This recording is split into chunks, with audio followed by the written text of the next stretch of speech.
Ladies and gentlemen, if you can just take your seats, please.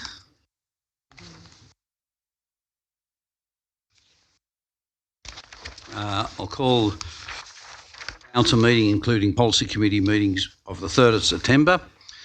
In the event of an emergency, the building may be evacuated. You will be required to vacate the building by the rear entrance.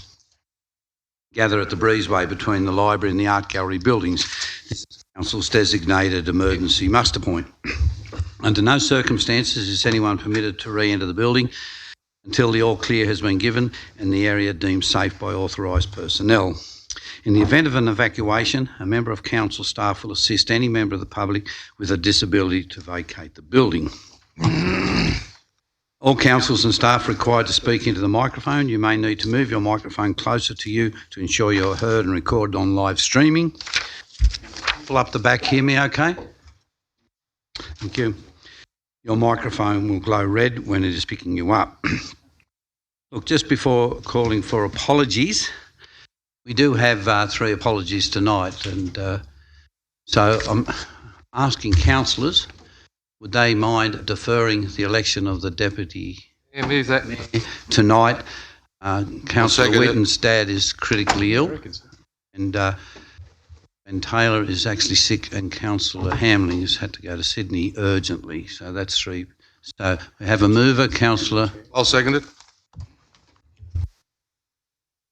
And the chair of the committees. Yes. Yeah. Yep. Move, Councillor Munro. Seconded. Councillor Letter. All in favour? Thank you. Rising, can we defer it till the next meeting? We're going to on the 10th? Yeah, the extraordinary meeting next week. Next Tuesday that'll be. We'll discuss that tomorrow. It'll be next Tuesday or the Tuesday after, one of those 2 Tuesdays. Look, that will give us the opportunity. We've got a lot of speakers here tonight, and I'll just remind what happened. Council resolved earlier this year under its code of meeting practice that the forums would be for half an hour because, as you can see, there's 2 folders of business here that council has to go through. Having a look at the number of speakers, what we've tried to do 5 minutes, that would be 2.5 to 3 hours. Now, that's impossible. We've got to get in there 50 minutes. So it was going to be 1 minute per speaker, but now I've got the deputy mayor and the chairs held over a week, allowing the speakers 2 minutes per person. Most of them are on the same subject anyhow, or we wouldn't actually be able to get through absolutely anything. So you've got 2 minutes. We know what the issues are within here.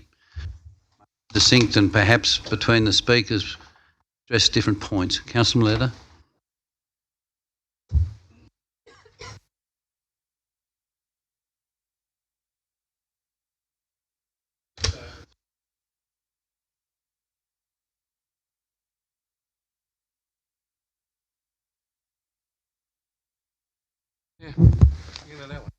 Thank you. My concern is that I've been contacted by some people today who became aware of that issue, and they've formulated presentations based on the fact that they were intending on having 7 minutes to speak.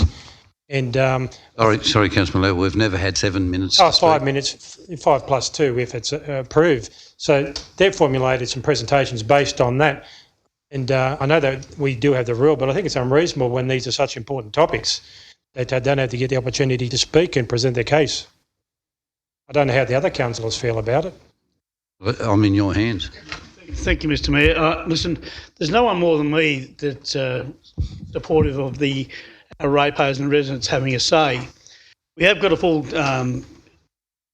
house tonight as far as planning matters concerned, and I can assure you, if I'm not happy with the result, I'll be putting in a rescission motion, which will defer it again for another fortnight, where we can have probably a lesser thing what to go through there. So I'm quite prepared to the mayor to cope. I know we've had this discussion before. It was a minute. I said, look, I'm not happy with that. That's not good. And we said, okay, we'll go 2.5 or whatever the case may be. I said, I'm happy with that, knowing full well what can happen with the planning matters that are here, and they are the hot topics that are here. There's 1 or 2 of them there, and we can bring them back either respective which way you go, because simply we have 3 councillors away, 3 experienced councillors away. And by the way, I also spoke to Housing Plus, who had 4 speakers there, and I've asked them to have 1 speaker up or to condense it down. I've done it right across everybody. taking being fair and equitable. But you as councillors moved that the forums would be half an hour, because we were going very, very late at night to make sure that we were alert and going through the things. So I need a mover. Yep. Yeah. I'll Moved second it. Councillor Romano, seconded Councillor Duffy. All in favour? Yes. The other thing I do have to ask is that if everyone, it's 2 minutes, we have to ask, is everyone happy with the television being in the room? No one object? All right. Okay, thank you very much. It's on me, Mr Mayor. As long as they folks, well, they won't be here long if they have to do that. So can we have a mover for that? Yep. Mover Councillor Munro, second Councillor Privataro. All in favour? All right. Thank you. So we have apologies for absence from Mr Mayor, we've got Councillor Whitten, Councillor Taylor and Councillor Hamling. You might like to explain the situation there. Second it. Look, his father's critically ill, and we wish him, we'll give him all our best wishes and prayers for this evening. Not easy. Councillor Taylor is quite ill, and Councillor Hamlin got called away at the last minute for he had to go to Sydney for. All of them apologised, and obviously all wanted to be here tonight, but there are circumstances that you can't avoid. Someone move those. Councillor Munro, seconded. Councillor Privataro, all in favour? Aye. Thank you. Now, this council meeting is being live streamed and recorded. By speaking at the council meeting, you agree to be live streamed and recorded. Please ensure that if and when you speak at the council meeting that you ensure you're respectful to others and use appropriate language at all times. Orange City Council accepts no liability for any defamatory or offensive remarks or gestures made during the course of this council meeting. A recording will be made for administrative purposes. I'd like to acknowledge the Wiradjuri people, who are the traditional custodians of the land. I would also like to pay respect to the elders both past and present of the Wiradjuri Nation and extend that respect to other Aboriginal Australians who are present. Does any councillor wish to declare any conflicts of interest in any matter for consideration at the council meeting? Nope, there are no late items, no mayoral minutes. The council meeting now adjourns for the conduct of the open forum. And we'll start with, we have, this is in relation to lot 78, Lantana Place. Luke Holden. Luke there? You, Luke?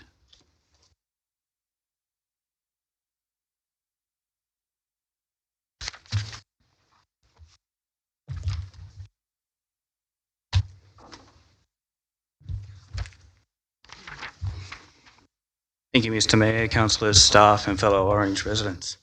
A group of very concerned residents and myself are deeply opposed to the development in Lantana Place. Amended biodiversity assessment contains an item that is dated 92 days after the date of the report, and therefore this report should not be acceptable to council, who have actually relied upon that quite extensively throughout their consideration. Environmental planning instruments require an assessment of the impacts of environmental sensitivities in the vicinity, and this has not occurred and does not actually take into account the LEP identified high biodiversity sensitivity areas and in endangered ecological communities. Nor does it consider the Brooklands wetlands, which forms part of the city's drinking water catchment. Land shaping as per DCP 4.3 requires the proposed developments to address a number of factors, none of which have been addressed by the proponent, and this includes impacts on waterways. The DPC 4.3 also requires soil erosion management plan to be as part of the development application, and this also has not occurred. Manoeuvring and accessibility, I would like to refer everyone to page 71 of this agenda item, and that the internal access way is only 4.5 metres to the proposed units down at units numbers 7 to 10. This actually contravenes DCP 7.2, 7.7, 14, which require access ways in such instances to be 6 metres wide. This also contravenes the Orange City Council Subdivision Development Guide, section 7374. Now, I'd also like to point out the proposed vehicle manoeuvring for proposed unit number 3, and objectively question whether it is permissible to allow development that requires the use of the next door neighbour's driveway to access your own. This actually contravenes also DCP 7.7, which limits access ways for residents and it also effectively eliminates at least one stacked car parking space. The proponent expects this situation to be temporary, based upon future development in the neighbouring western property. However, the proponent also state that other issues in the neighbouring property are beyond their control. Orange City Council staff advise that there are no approved or pending development applications in the neighbouring site, and therefore there is no guarantee that there will actually be any development in the neighbouring site. The EPA Act actually requires the impacts of social impacts to be considered as part of developments, and that has actually not occurred either in this instance. I point to the New South Wales Auditor General's report from August 2018, which states 4 key things. Mr Holden, you're 2.5 minutes now, and I did specifically say 2 minutes. All you're doing is cutting other people out. Thank you, Mr Mayor. Martin Burnt, resident. Thanks, Martin.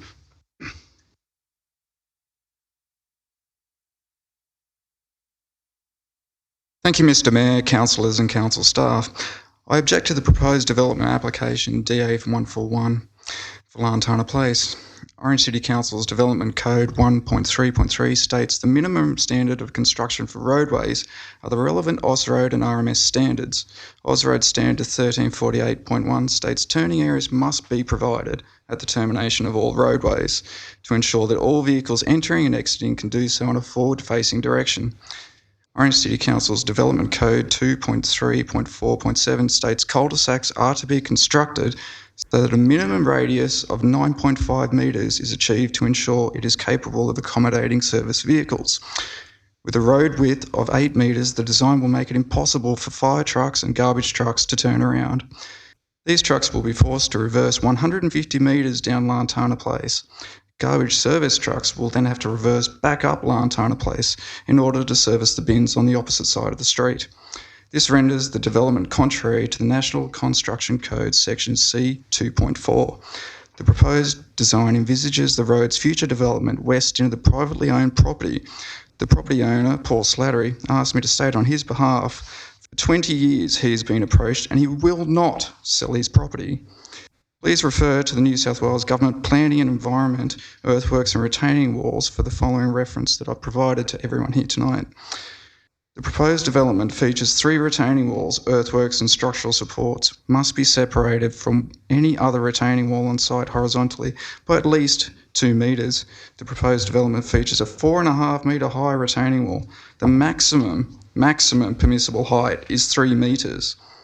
Proposed development features retaining walls directly upon the boundary lines to the south, west and around the existing property to the southeast. Retaining walls are not permissible on a boundary line and must be constructed within the property by a minimum of 1 metre, extending up to 1.5 metres, with a maximum height of 3 metres. Thanks, Mr Burnt. You're there. Thanks for your time. Thank you very much. And we have Danielle Collison.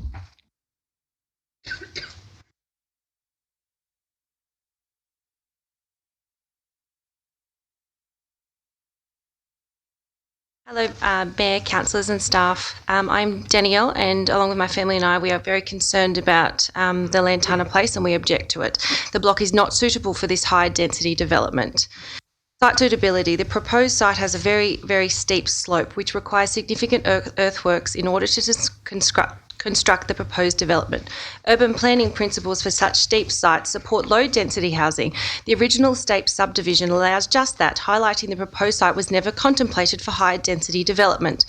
The proposed development is imposing high density residential dwellings on a steep, difficult site. This makes potential integration on the existing neighbourhood very difficult. The average building footprint and private open spaces across the proposed development is just 210 metres squared. This is more than 3 times higher density than the existing neighbourhood, making it a stark contrast at odds with the existing amenity. The retaining walls are very, very high and very inconsistent. Some measures, as Marty said, very, very high. Some are 4 metres high with a fence on top of it, making it 6 metres.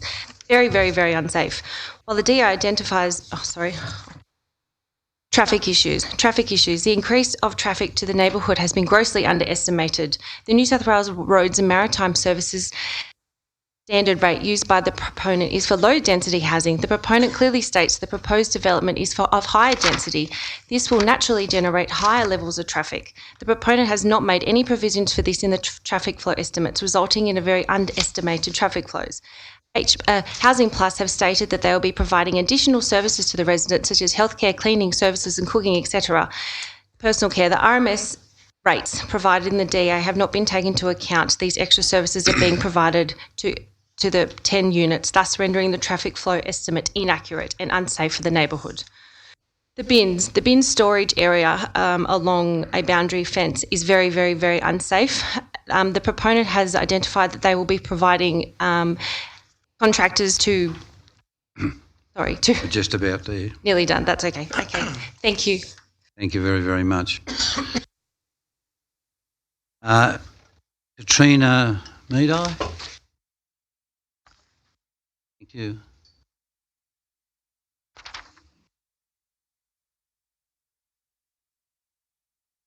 Thank you. I'm not going to repeat it's about Lantana Place. I'm not going to repeat what everyone says. I'm just going to talk about myself. I have a rented property, which is 8 Lantana Place. It's right where the development's going to be. It was my retirement plan. As soon as I heard about that development, I put the house on the market. No one even want to look at it. There was no interest whatsoever. As soon as people hear about that, the development there, they don't want to look at it. The people that are renting it at the moment, they said as soon as the building will start, they're going to move. So I'm just talking about, I don't know about everyone else, but for myself, I know this is, I don't know, egoistic, just thinking about myself, but this is my life. I worked very hard build that house. What am I going to do now? I mean, whether we like it or not, whether it's, I don't know, politically incorrect, but there is a stigma attached to that type of developments, that type of housing. There is land across the road from the Northern Distributor that is just being developed. Why can't we put it on a new land where people, when they buy, at least they know where they buy? When we built this house, we built it in that area. We bought that land because we thought it's going to be in a cul-de-sac. It's a quiet place. That's why we bought it. And now they're going to go and put 8 units next to it. I'm sorry, but this is my story, and I'm not happy, but thank you very much. Thank you very, very much. Our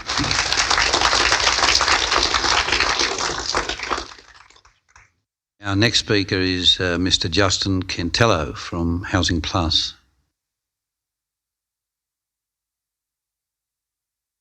Good evening, Mayor Kidd and fellow councillors. This complying affordable housing development will deliver to Orange City Council's strategic objective 5.3, which states, work with not-for-profit organisations to support the need for affordable and social housing. This development represents a new way of delivering affordable housing, which is achieved through a mix of social and affordable housing that are integrated within an established community. Our affordable housing developments do not experience antisocial problems that are associated with high social housing concentration areas such as Glenroy and Burren. This is evidenced through our 7 most recent developments in the Central West, which have not received a single complaint from neighbours regarding antisocial behaviour. Housing Plus will own these properties, will be responsible for managing them for a minimum of 25 years, and we are funded to provide ongoing support services to tenants. As tenancy manager, we apply strict eligibility criteria for potential tenants who need to demonstrate good rental history and a level of disadvantage such as a physical disability or financial hardship. Orange is a strong, vibrant and inclusive city. We have a history of supporting vulnerable community members when they need a hand, and this complying development is no different. In conclusion, we'll be providing young and old with the support that they need to be more independent and contribute to the community and support the city's growth through the essential affordable housing. And if I can just leave you with this well-known quote, how a society treats its most vulnerable is always the measure of its humanity. Thank you. Thank you, Mr. Kentello. We have Rochelle Monaghan.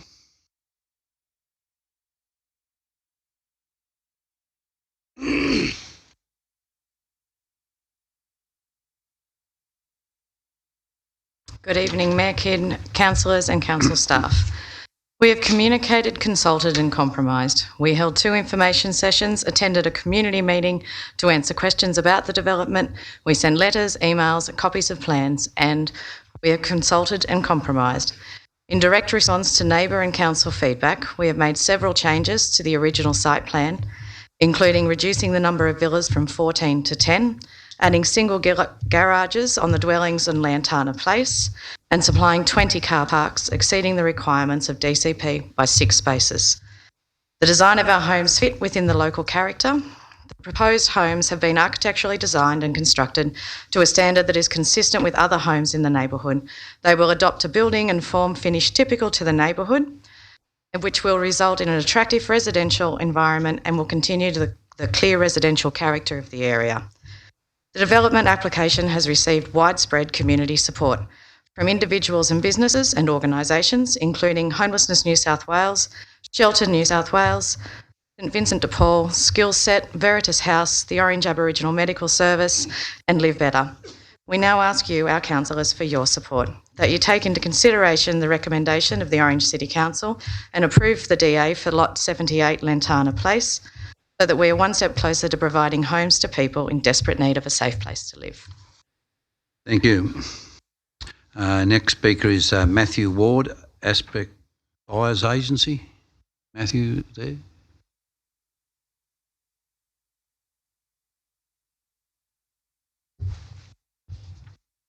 Thank you, Mr Mayor and councillors. I was engaged by Housing Plus in early 2008 to act in a professional capacity as a buyer's agent to help identify and secure property throughout Orange for this particular need. Many weeks were spent trying to identify properties within the Orange boundary areas. Overall, about 30 properties were shortlisted and then ruled out for various reasons until we literally came down to about 2 or 3 sites that met the number of levels of criteria that has to be met through council as well as the state government planning laws and requirements to achieve funding through these things. I think one of the key factors that the state government and social services providers had identified was the need for a provision of affordable housing in areas that are not traditional areas of provision of higher density social housing. This is due to the changing demographic of who is now requiring affordable housing. The demographic requiring affordable housing is different to those generally who require social housing. Lantana Place is proposed to be an affordable housing development. Assisting my clients in my professional capacity has become quite evident that the rising cost of housing in Orange is leaving many people disadvantaged and at risk of homelessness. Not everyone who may find themselves in need of affordable housing hails from lower socioeconomic sectors of our community and thus may not be comfortable moving into more traditional areas provided of social housing. There is a greater need for several reasons to spread affordable housing throughout Orange, and there have been several property market analysis studies undertaken to show that the values of surrounding property are not detrimentally impacted by the provision of affordable housing. The location of Lantana Place for the proposed development is in keeping with the small lot style housing that has been provided in that part of Orange and is most notable in Lantana Way, Begonia Way, Brooklands Drive, Calestamon Place, to name a few. It really includes most streets in North Orange where smaller lot sizes have been created out of more of an opportunistic ad hoc fashion as opposed to a deliberate master plan. The proposed development as planned retains Matthew, a pleasant street, just about there. a pleasant street appeal with surrounding development and should provide accommodation for residents who are more accustomed to living in areas such as Lantana Place. Thank you. Scott Taylor, Housing Plus.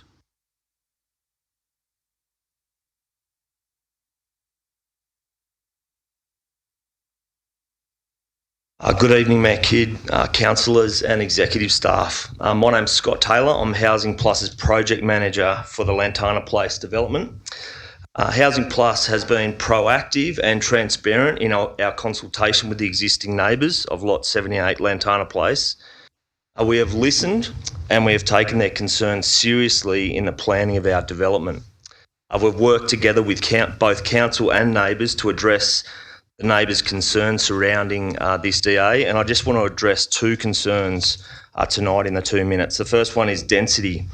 Following our consultation with the neighbours, we made the decision to reduce the density of our development from 14 back to 10 dwellings. The development will now have a site coverage of only 16.1%, which is well below the maximum allowed 50%. It's also noted that in the immediate surrounding area, there's no less than 15 either dual occupancy or multi-dwelling unit sites. So what we're proposing is certainly not out of character with the area. In regard to traffic, that any new development is going to produce some increase in traffic. It's to be noted, however, that the planning report states that further development of the vacant lot to the west of 78 Lantana Place, so that those lots were actually anticipated when Lantana Place was constructed, and as such the traffic volume increases for residential development are well within the existing road capacity. And just in relation to the garbage truck emptying the bins, it's anticipated that such truck, if required, will use the proposed internal access road to dwelling 7 to 10 to do a 3-point turn to safely turn around and be able to empty bins on both sides of the street. This, however, and of course, is only going to be temporary until the western block is developed. Just about there. Last paragraph, in putting our DA together, we've made sure that we've ticked all the planning requirement boxes, as well as providing solutions to the concerns that current residents have. We believe that this is evidenced in the planning report by council staff's recommendation to approve the application. Thank you. Final speaker on the Lantana Place is Holly Manning. Us.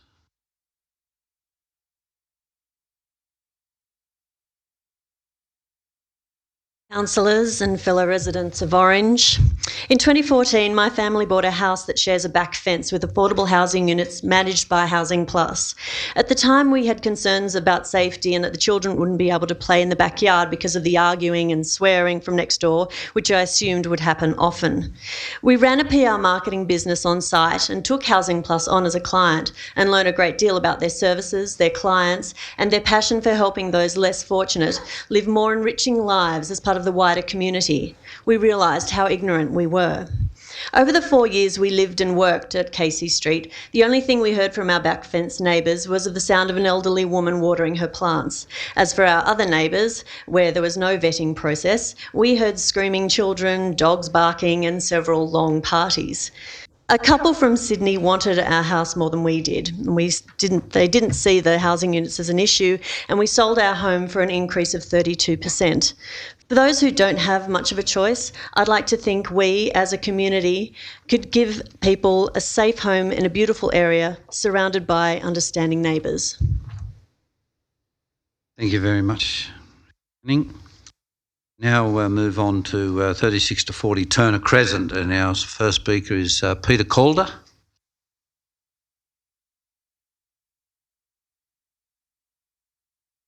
Mr Mayor, councillors, first of all, we are not objecting, we don't object to a development on that block. We object to the safety concerns that that particular development creates because of the traffic flow that comes out onto Turner Crescent. Turner Crescent, not a very wide road at all, as one of our other speakers will go through. Another thing that isn't gone through very much in any of the documentation that's been submitted is buses. As I'm sure Councillor Duffy can attest, Mastronardi Way, Turner Crescent, Seaburn Drive, that entire area is very narrow. It's hard to get around in a bus.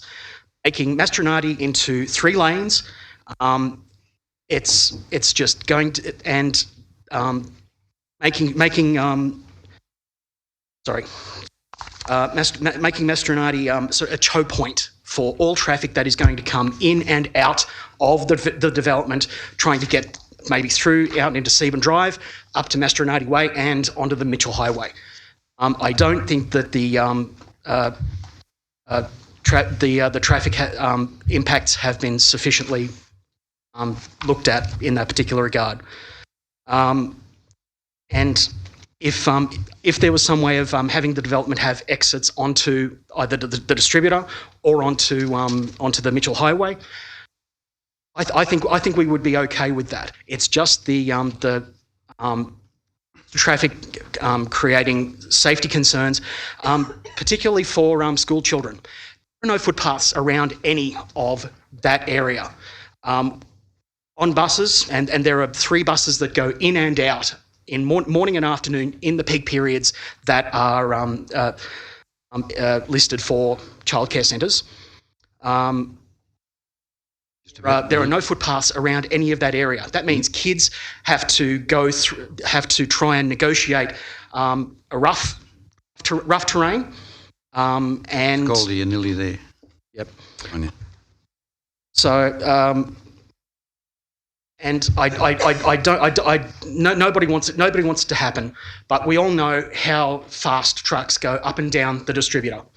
The last thing that we want is for a truck to skip the roundabout there, go up that embankment and into a developed childcare centre. It's another Sofa Delesio just waiting to happen. Thanks, Mr. Thank you. Thanks, Mr. Calder.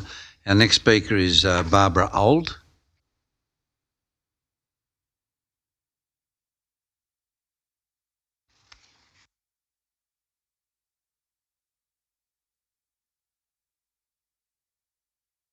Mayor, councillors and council staff. I can't speak as fast as everybody else, so I'll just have the dot points for you. Peter touched on the fact that we don't really mind having a childcare centre where it is. It's just that the traffic, the safety in Turner Crescent is a problem for all of us, and it is a real worry. Turner Crescent, I don't know if any of you have been there, and yes, a few of you have. There is a crest on Turner Crescent. So if you're coming from the childcare centre or to the childcare centre, proposed childcare centre, you can't see over that crest of the hill. There's some elderly people, they might put me in that position, now I'm elderly, but there are elderly people that come there, walk their dogs every morning up and down to go and get the newspaper. They can't walk on the footpath because it is quite bumpy, and nobody's complaining about the footpaths. We're just saying that we use the road instead of the footpaths. When my grandchildren were quite little, we used to have scooters that went down to the local shop that was there. They wouldn't be able to do that anymore. The Seaburn Drive in and out of Turner Crescent is just getting more and more traffic all the time. We have the car carrier, which I'll put in my letter, that they come around that way because they're on the right side when they put their cars off at the local car dealer. Can't blame them for doing that. We couldn't get onto the council website to have a look at the DA when it was first put up, so we actually, thanks to Summer, she helped me out with that. It was very good. I came in here and said that we'd been having problems, and she was very helpful. But the council, the letter that we got was dated the 23rd of August, and we didn't get the letter until the 27th, and it was hand dropped, so I actually didn't pick it out of the letterbox till the 28th. Can I just do one more thing? You will anyhow. Well, we've only got 4 speakers, not so many as the other ones. I think everyone's getting a fair shake. Yeah. I put those photos there. That is the childcare centre at Molong Road. They have the whole of the back church behind them to park. They had a function on, and that's what happened there. And one lady nearly lost the door of a car while she was putting the child in the car seat. I can't imagine Turner Crescent having anything like it. Car parks for staff. Ms. Old, I've been very tolerant. Thank you. Thank you very much. Thank you. Kylie Webster.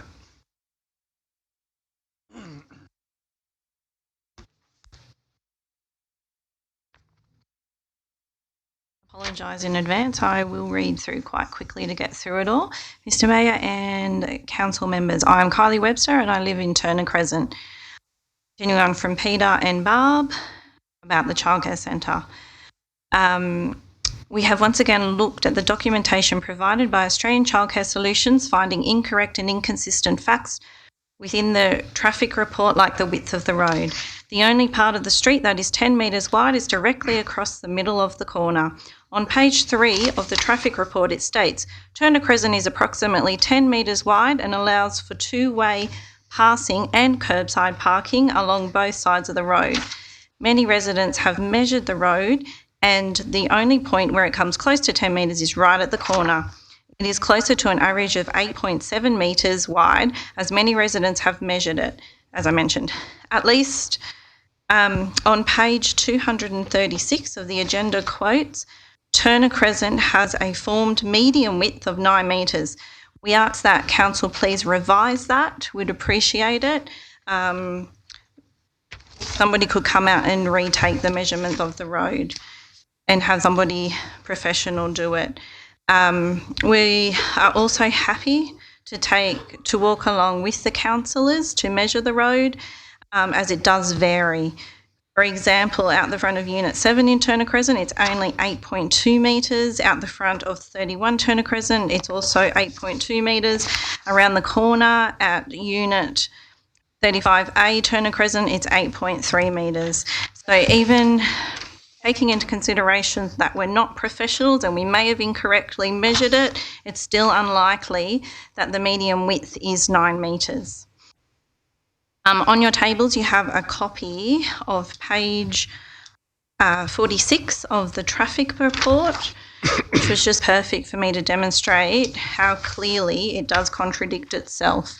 Because as you can see from the 2 pages, down the bottom where the childcare centre will be, even at the widest part of the street, it doesn't allow for two-way traffic and parking.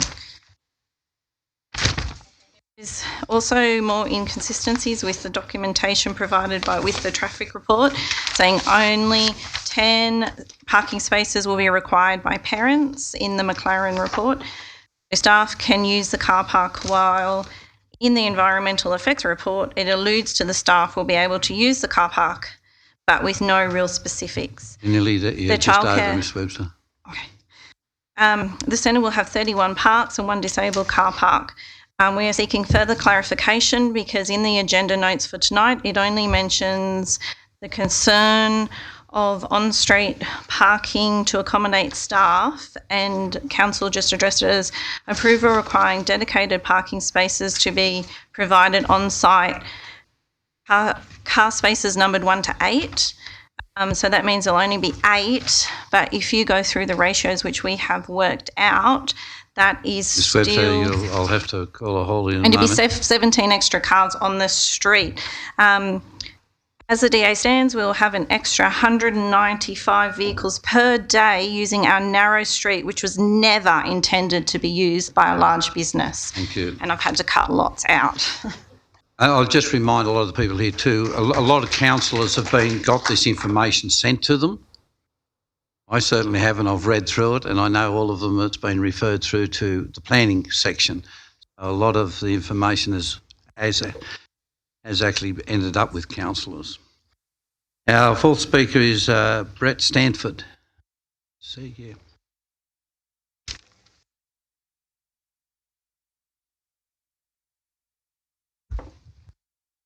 Thank you, Mr Mayor, councillors and staff.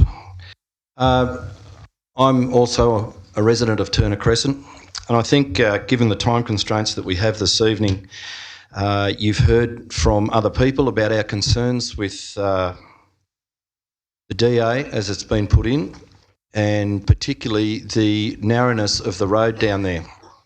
As has been stated, it's clear from the size of that road, apart from 2 very small points on the actual corner where the development is proposed to go, and also up where Mastronardi Way comes in, there's a bit of a dogleg, goes down onto Seaburn Drive. So we all live there, it's where our homes are. This is not just a business venture for us, Mr Mayor, councillors. This is where we live. This is the biggest investment most of us will make in our entire lives.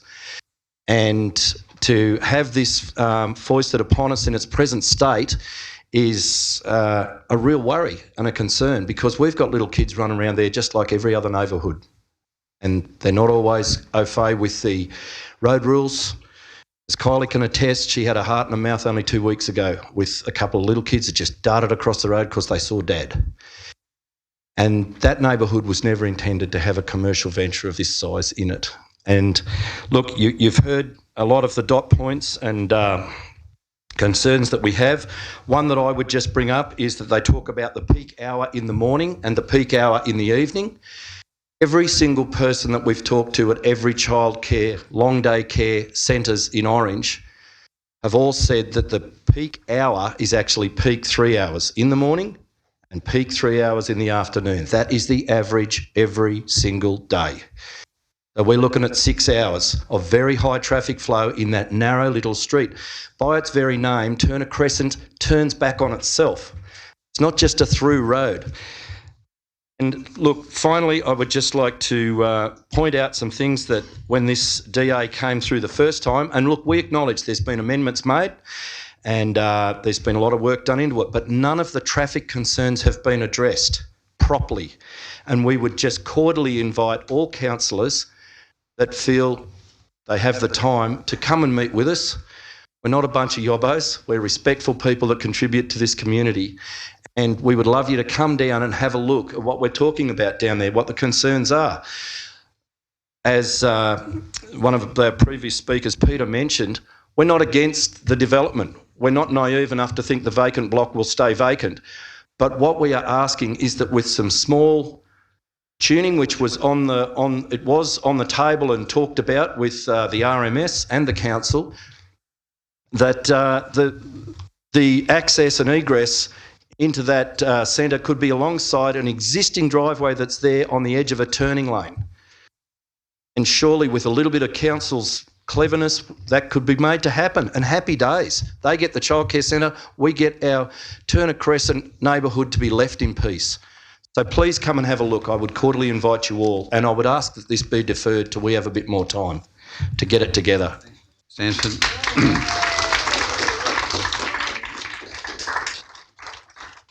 Next speaker is either Darren Johnson or David Roberts, I'm not sure, from the Australian Childcare Solutions. I'm Darren Johnson. Thank you, Thanks, Mr Darren. Mayor and councillors. I'm from Australian Childcare Solutions, the applicant for the Childcare Centre. We've been on this journey for a number of years through a court proceeding, visited the site many times, as has the previous sitting council and the Commissioner already. A judgment was passed down in December 17. The final remarks on that court judgment were that a lower scale development would be more respectful of the character. The site was pushed beyond its capacity, and a less intensive use, which was advocated by the council at the time, would also have the effect of removing children and play equipment from the front setback, which would increase the development's compatibility with the surrounding residential area. A smaller centre would meet the day-to-day needs of residents as contemplated by the objectives of this zoning. It would also allow more generous parking and result in overall less intrusive and more compatible development. A lower, smaller, less bulky building or buildings could be placed on the site to reduce visual and amenity impacts, including traffic. That is exactly what we have done. We have been line by line through that court judgment.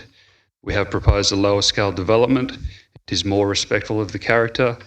Its intensity was reduced from 124 children to 94, a 25% decrease. That in turn enables the play space to be removed from the front setback or play areas now at the rear of the building. We've been able to accommodate significantly more car parking in a ratio sense. Previously we had 31 for 124 kids. We now have 32 for only 94. That's 8 more or 33% more than the Orange DCP calls for. So all people can park on site.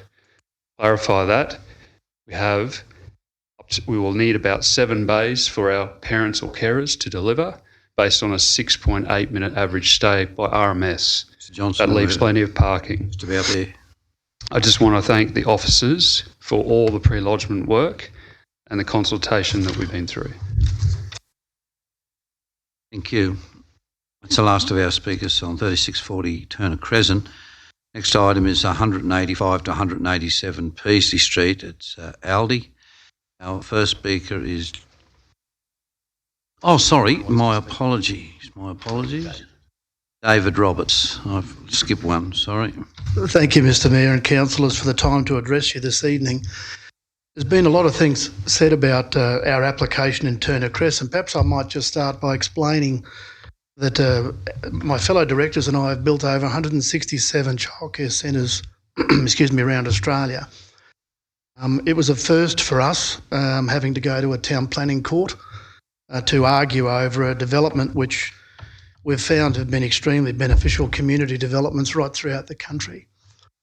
There are currently about 16,500 children across Australia living and playing quite happily in our childcare centres, and to the very best of my knowledge, we've been building these for about 15 years, and I don't know of one single traffic incident to do with any of those children over the 16 years that we've been building them. We're very respectful of the community's wishes. We learnt from the court what we had to do to vary and alter this to make it sort of more compliant with the community's needs and what the council were telling us. Even though the first proposal was actually approved by the council officers, we've gone to considerable lengths to discuss this with all the councillors, and we've sent out information packs to all the people who've made submissions, and we've attempted on several occasions to work with the council officers and all of you councillors individually to get to a solution that works for everybody. Why did we come to Orange? Simply because the progress of this city's been quite amazing. The 2006 census shows 35,000 people. Pardon me, the 2019 current forecast population is 41,845. The growing people in Orange is around 500 people per annum. I'm sure you councillors probably know this more familiar than I do. But that's creating 40 more children in the 0 to 4 age group each year. Our current estimates, and I was informed by someone from council today, the fastest growing age group in the Orange Council is 0 to 25. It's the fastest growing sparse of your population increase, and all we're trying to do is provide some amenity for early childhood education. We don't think that's controversial. We actually think it's a good community purpose. Mr Roberts, and we'll you're just provide, about there. Thanks very much, Mr Mayor. The only other thing is I would like to mention it's just simply not good business sense for people in my position to build childcare centres that have traffic problems. I mean, it's a very simple estimate. If you're a parent and there's a traffic problem, you don't take your children there. It's a self-correcting system. So we understand and we're respectful of what the community is telling us. We've dealt with everything we had to do. Really ask you to consider that when you think making a decision. Thanks. Thank you very much. 185 to 187 Peasley Street, the Aldi development. First speaker is Jock Wigan from Aldi Property.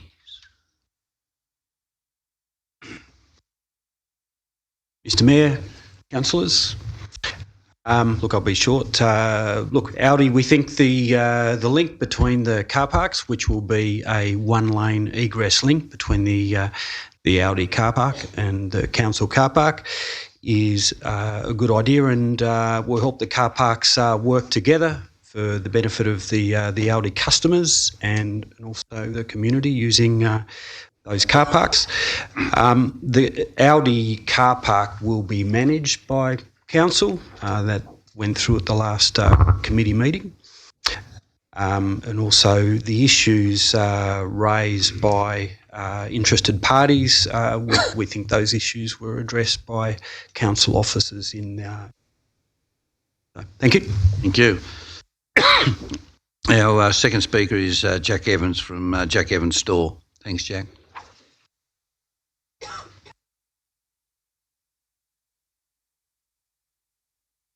Good evening, councillors and Mr Mayor.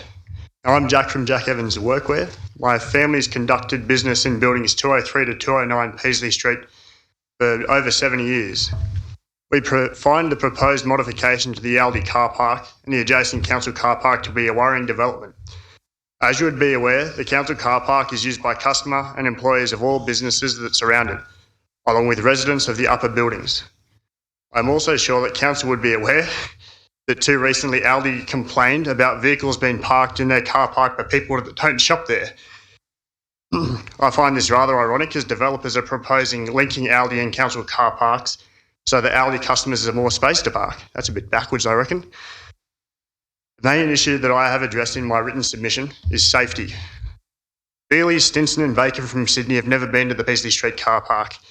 Otherwise, they'd know that it's already extremely busy. Not only are all the parks full, but the area is frequented by many freight vehicles throughout the day that service the businesses who back onto the street, or the car park rather. I believe that by increasing traffic flow to the council car park from Aldi would only make a bad situation worse. Increasing traffic flow to this area would more than likely result in an increased number of traffic pedestrian incidences. Therefore, this development offers no benefit to anyone other than Aldi, who has a clear disregard for the safety of the people who already utilise the area. I would also like to add one final point, that once council car park becomes unsafe and unusable, the citizens of Orange will be pointing their fingers at council and complaining about the lack of parking in Orange, which is already an established issue. And after paying for the development, Aldi won't have to fork out another cent for a new car park. Thank you. Thank you, Mr Evans. The next item is 111 Clinton Street. First speaker we have Peter Bromley, who's the applicant. Thanks, Peter.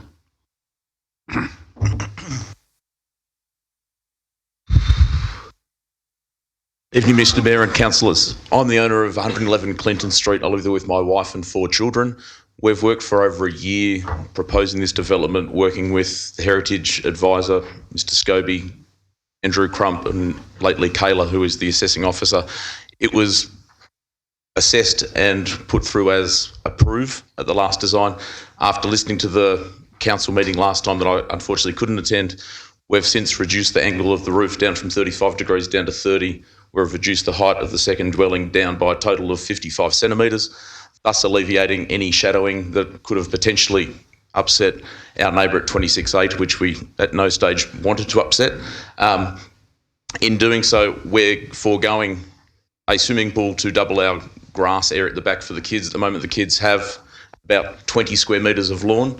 By removing the pool, we'll double our grass space for the soft area at the back in the landscaped area.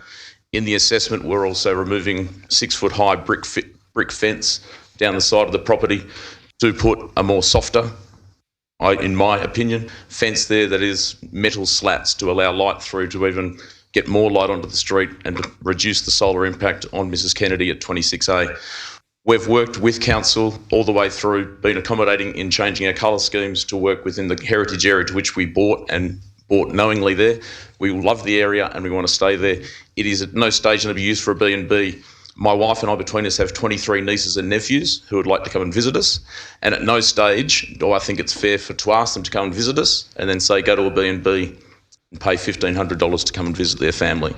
My parents live in Sydney. They like to come out 4 or 5 times a year. At the moment, they stay a maximum of 2-3 nights because they sleep on the floor.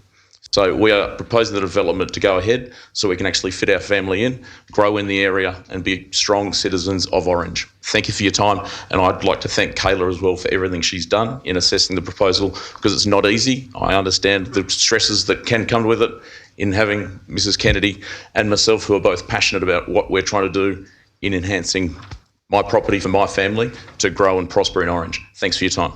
Thanks, Mr Bromley. Next speaker is Anne Kennedy, a resident of 26A. Thanks, Anne. Good evening, Mayor and councillors. Thank you very much for this opportunity to again express my deep distress about the proposed 2-storey secondary dwelling that the proponent wants to build mere metres from my front door and greatly reducing my northerly light and sun. We have no objection whatsoever to their house renovations, as I've been stating. It's this secondary dwelling. Could you please all go to page 352, planning outcomes? The professional who I engaged from Planning Potential and who I've spoken to this afternoon, she was unable to come and speak this evening, but this is what she has said to me. She read Council's report. She said the DA is in breach of point 2 of the 2004 guidelines about buildings within 15 metres of street frontage to be single storey. On On page 353, it claims the street frontage refers to the main dwelling and states that the main dwelling presents to Clinton Street, and as such it's the primary street frontage. Well, the planning expert told me the principal residence and proposed extension is obviously addressed by Clinton Street, but the secondary dwelling is not addressing Clinton Street. It's obvious in the plans that the two buildings are separated by clear open space. It's also obvious this secondary dwelling has its primary entrance from Rosemary Lane via the front door and only entrance and a staircase. And it's only 5.5 metres from the Rosemary Lane entrance. She said Rosemary Lane is definitely the primary frontage. Also, she disputed, she said it will set a precedent. She said of all the second-storey buildings that were quoted in the report, they are virtually all just attic windows in old Federation houses with high roofs. There's only one that could possibly be compared to the proposed two-storey secondary dwelling, and it was 93 Clinton Street. It seems this building was approved over 15 years ago. It greatly impacted on the house next door, and the owners sold it. The people who bought it demolished it, and a new house was built, designed differently to capture the sun. Oh, sorry. I just ask councillors to consider the implication if this is approved.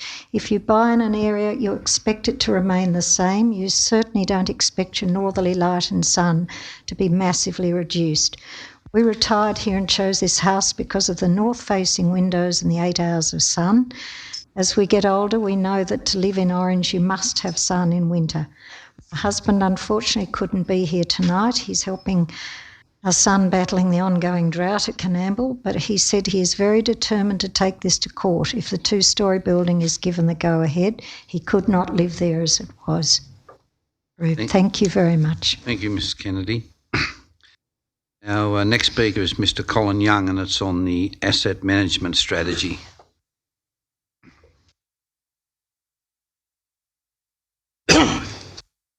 Thank you for your time. Mayor and councillors, I am here as the representative of the Orange Residents and Ratepayers Association. We are now in our 10th year as an incorporated body. First, I wish to clarify misinformation. We are not, repeat not, a political party. We are a lobby group who lobbies council for residents and ratepayers of Orange. Anyone who claims we're a political party is spreading false and misleading information. In your papers, there is a report relating to the future revenue required by council to renew, trade and maintain water, sewerage and general assets.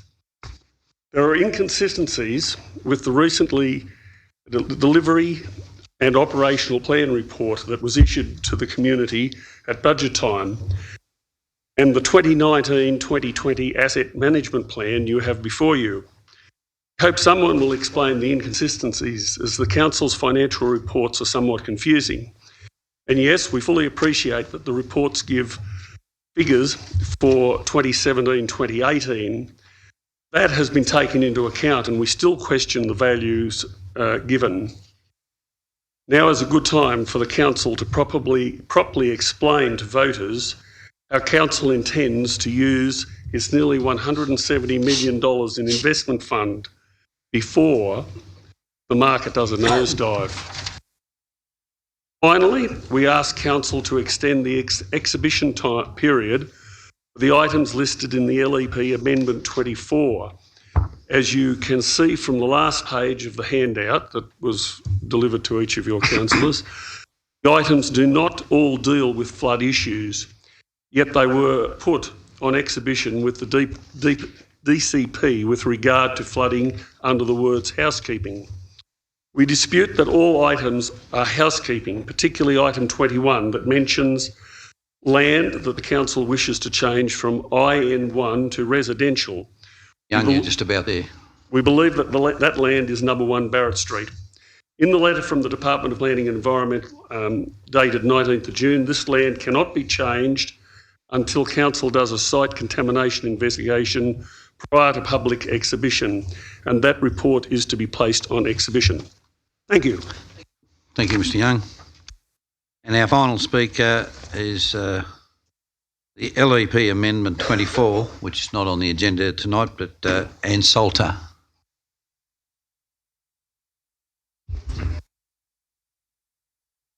Staff. Look, I'm just going to have a simple one. Of the exhibition 24. Just recently that flood planning proposal was put forward, which is one element of the LEP amendment. The amendment actually has 22 other amendments or changes to the Orange LEP. Now, they became a little bit lost in flood planning controls. So it's felt that it would be good if we could have another opportunity to view and make submission to those LEP amendments. I'm assured by staff that after that this process happens and the next process comes along, that you will see comes to you. But I would hope that you could support the extension of this exhibition for another month, so from today's date until the 3rd of October. Appreciate your time. Thank you very much. Look, I'd just like to thank all the speakers for their being succinct and their indulgence.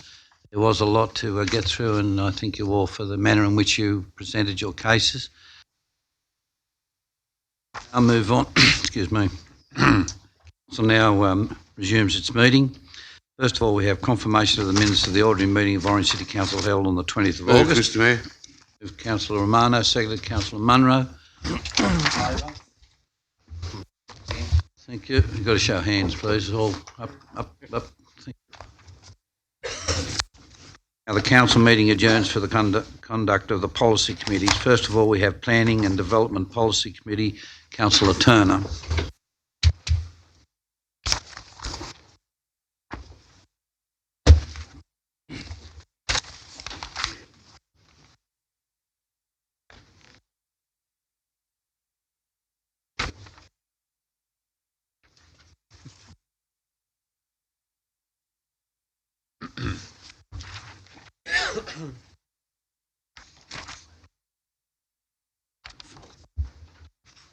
Thank you, Mr Mayor. Pleasure to open the Planning and Development Committee meeting just on 8 o'clock. And there's been no pecuniary interest declared. Is there one more chance? There's no pecuniary interests. We have the apologies that have been noted. We'll go on to general reports. 2.1, items approved under the delegated authority of council. Moved by Councillor Romano, seconded by Councillor Munro. Any discussion? I'll put that motion. All those in favour, show of hands. Against? It's carried. Item 2.2, development application, lot 78, Lantana Place. Move the recommendation, Mr. Recommendation is on page 11. It's been moved by Councillor Nugent, seconded by Councillor Miletto. Chairman, I'd like to move an amendment to defer this one for a month. I'll second that, Mr Chairman. Seconded by Councillor Romano. A month or whatever the case may be. You want to speak to it, Councillor Romano? I'll speak to the Duffy. Against the motion first. I sat here tonight and listened to all the residents speak. I have concerns about the retaining wall, and if that's the case, the retaining wall has to go only be 3 metres. That creates huge problems for the person directly on the eastern side, looking at the iconic view of the Mount Canopolis. And that is something that's everyone's right to be able to protect the iconic views of what we have, and that's the. You also look at the other issues that they spoke about, the garbage collection and those type of things there. With it's not a cul-de-sac, it's reversing. They also address the issue of neighbour on the western side.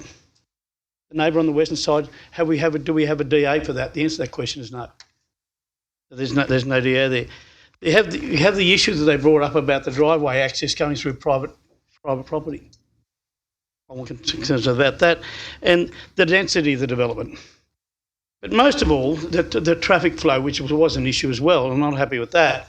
But I want to read this to you, councillors, and it's something that we need to have a look at. It's under the Act, and it's section 4.15, evaluation of an assessment. The likely impacts of the development, including environmental impacts on both the natural and built environments, and social and economic impacts in the locality. Had one woman here speak about the economic impact in the locality. Nowhere in this debate here have we really spoken about the social impact of the locality, economic or the social issues. The issue with me here is that, number one, I understand the fact that none of us disagree with Housing Plus and their agenda, create affordable housing. And as they say here, there is what type of people are going to live in these houses. I'm not being derogative or anything like that at all. I'm saying an understanding of the social impacts there, of what it is. So I don't think this report addresses those issues. And I think that lady is very brave to come up here and say, look, it's affected me. I've had my house on there. It's a locality. I know in America, I've mentioned this before, if they're going to come and pump something in a new area, they pay a rebate for what they do. Because these people have mortgages on their property, and if the valuation is going to go down, it has an impact on it, but they've got to keep paying for the money on their mortgage. Councillor Duffy, given the respect we had for the speakers in the public gallery tonight on limiting their time, I was going to ask you to limit your time and keep to the subject. Because I spoke against the motion. Munro. I'd like to speak against the motion too. Here we have another cul-de-sac debacle, or debate, I should have said. I do agree with some of the speakers that spoke today this evening about the development in regards to when we look to put these developments in, why can't it go in a new developing area where people know the development's there when they buy, doesn't have these impacts. I do understand. I've had the same sort of thing happen to me, and I've sold because of it. Look, I do in another breath. I'd like to thank Housing Plus for going to so much effort to invest in Orange. We have to look at developments on their merit. Sometimes it's not practical to stop a development because of those emotional issues that you all acknowledge that could be, and of course the economic ones that could be, but maybe not. You don't know until it's there. So look, I'd like to go to a deferral. To have a look at those issues. I think they're very important. If they're not in our, is it the fact that the trucks, like for me, you're going to have this development is fairly well, on my mind, overdeveloped. You're going to have J.R. Richards trucks maybe backing down. I know they're big. I'm a truck driver. I've done lots of. I do lots of things with trucks and things as a farmer, and I know you can't take them down a small road, do it safely, especially if you're reversing. Children come out behind you, all you're doing is putting the onus on the truck driver. Heartbreak if something was to happen. So, we've got to look at the overdevelopment, got to look at the social impact of the community. Economics, and I just think it should be these sorts of things be put in an area where, look, we've got Shirley, we've got lots of different development places we could put it there. People know it's there. We develop, and it's a cul-de-sac again, same as the DV Centre. So we've got the same sort of argument. I'm wondering, we can maybe think a little bit stronger about where we put these developments in the first place. Brenham or Mr. Johnson, would you like to comment on the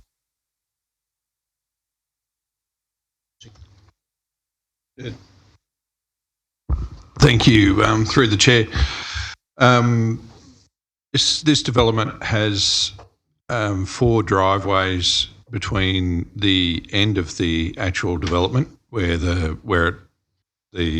what used to be a cul-de-sac head or a temporary cul-de-sac head will now end as simply the end of the road, but it has 4 driveways available for the garbage truck to reverse back into.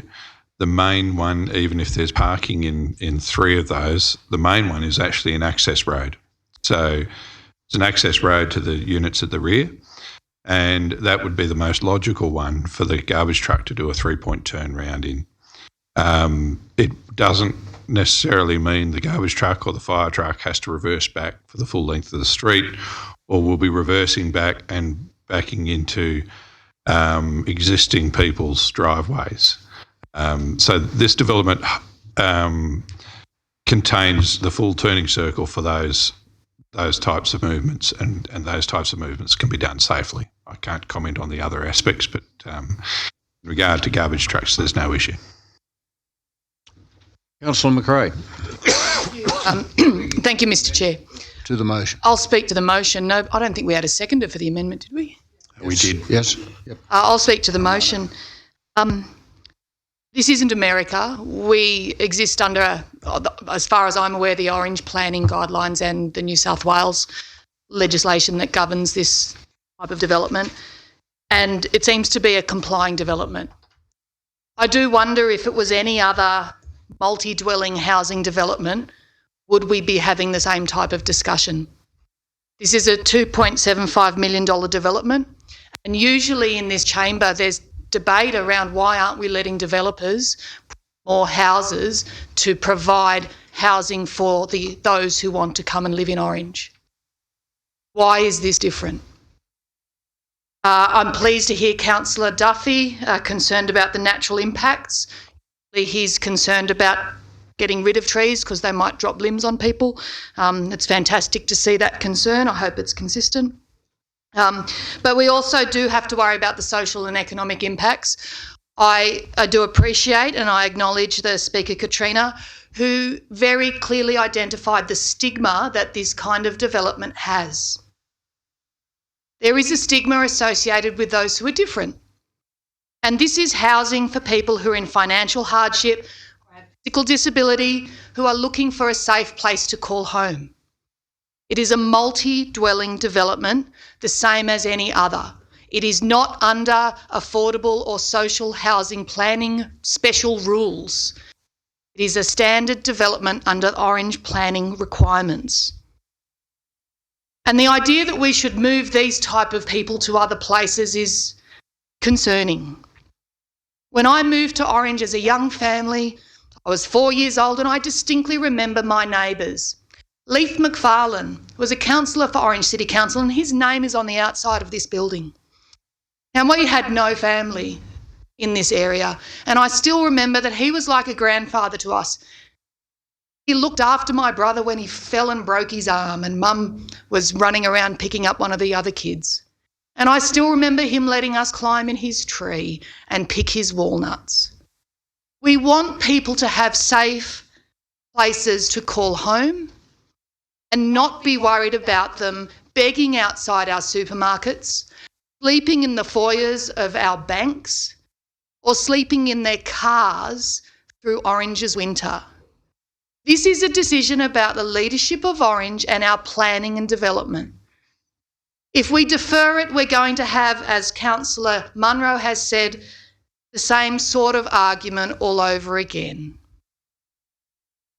We need to make a decision tonight as to whether we are allowing and approving a $2.75 million project to allow development in Orange when we have seen developers not meet their obligations in terms of building developments in the private market in just the last 2 weeks. Councillor McRae, you're nearly winding up. I believe the concerns have been addressed in the report. I acknowledge the many submissions, and I think we need to make a decision tonight, and I would urge that we approve this development. Councillor Nugent. Sorry, Councillor Miletto. Yes, I think Councillor McRae said it very well. I'm speaking in favour of the motion. I think this is an important development for Orange. Housing Plus has done the work, as we've heard. They've done the work. They've negotiated. They've consulted. It is an important development. And in terms of social impact, I think it's going to be a positive social impact. I acknowledge that the nearby neighbours may feel that that social impact is not going to be positive for them, although I think their fears will be unfounded, as we heard from Ms Manning saying earlier. So, but the social impact in terms of the Orange overall of having this affordable housing available, I think will be a very positive impact. I don't see it as an over development of that space. I've been there. I've had a look. I've had a look at plans, and I think it's a reasonable development in a reasonable place. And I would argue that we should support it. I do have a couple of questions. We addressed the garbage truck issue, and there were a couple of other issues raised in terms of retaining walls and biodiversity by the speakers.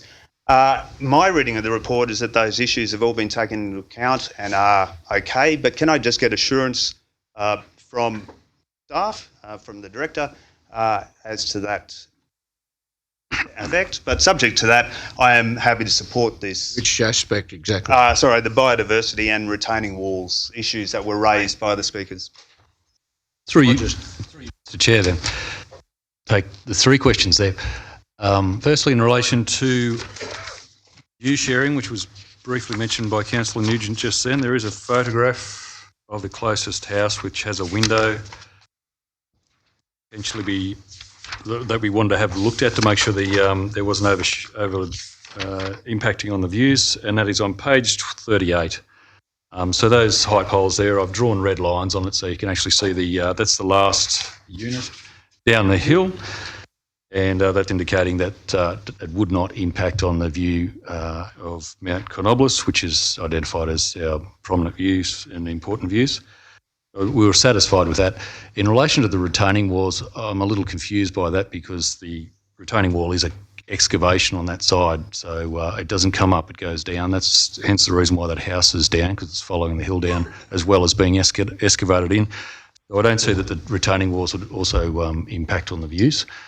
And the last one, the trees, apologies for that. Yes, we've had a look at that, both our planning staff and our Parks and Gardens manager, and are satisfied that the biodiversity requirements have been addressed adequately in the assessment. Councillor Miletto. Thank you, Councillor Turner. I'll be speaking in favour of the motion. I think what needs to be clearly identified first up is that affordable housing should not be confused with the community housing leasehold program, which involves transitional people. And those people who are transitional are people where the stigma applies from people coming out of custodial sentences, things like that. So let's not confuse talking about here and place stigma on people who don't deserve it. Housing Plus, I've undertaken my own research with regards to some of the projects which have been managed by Housing Plus in other locations, in particular Bathurst, where they've constructed 10 to 12 houses there. In Dubbo, 5 houses. Mudgee, 20 houses.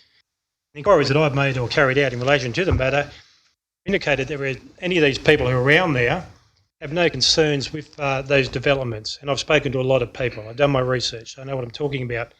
As councillors be aware, the proposed development is part of the New South Wales Government's Social and Affordable Housing Fund. The key initiative under that Future Directions for Housing New South Wales strategy, that the proposed development will occupy tenants who have been assessed as eligible under the New South Wales Pathway Strategy, all of which have been documented in information which have been provided. The proposal is aimed at meeting the needs of aging women over 35s, However, development will not necessarily be used exclusively by this demographic. In my opinion, respectful opinion, I do not believe it goes far enough. And the reason why, and I just want to share a story with you. People who may know me know that I have a police background.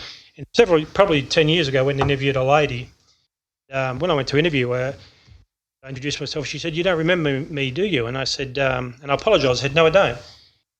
I was one of those troubled children who you used to try and help. And she said, "I wish I had have listened to you." And I said, "What do you mean by that?" And she said, "Well, I've made some poor choices in life." And I asked what she'd been doing with herself. She was a lady who worked week for week. She worked in a motel not that far from Orange.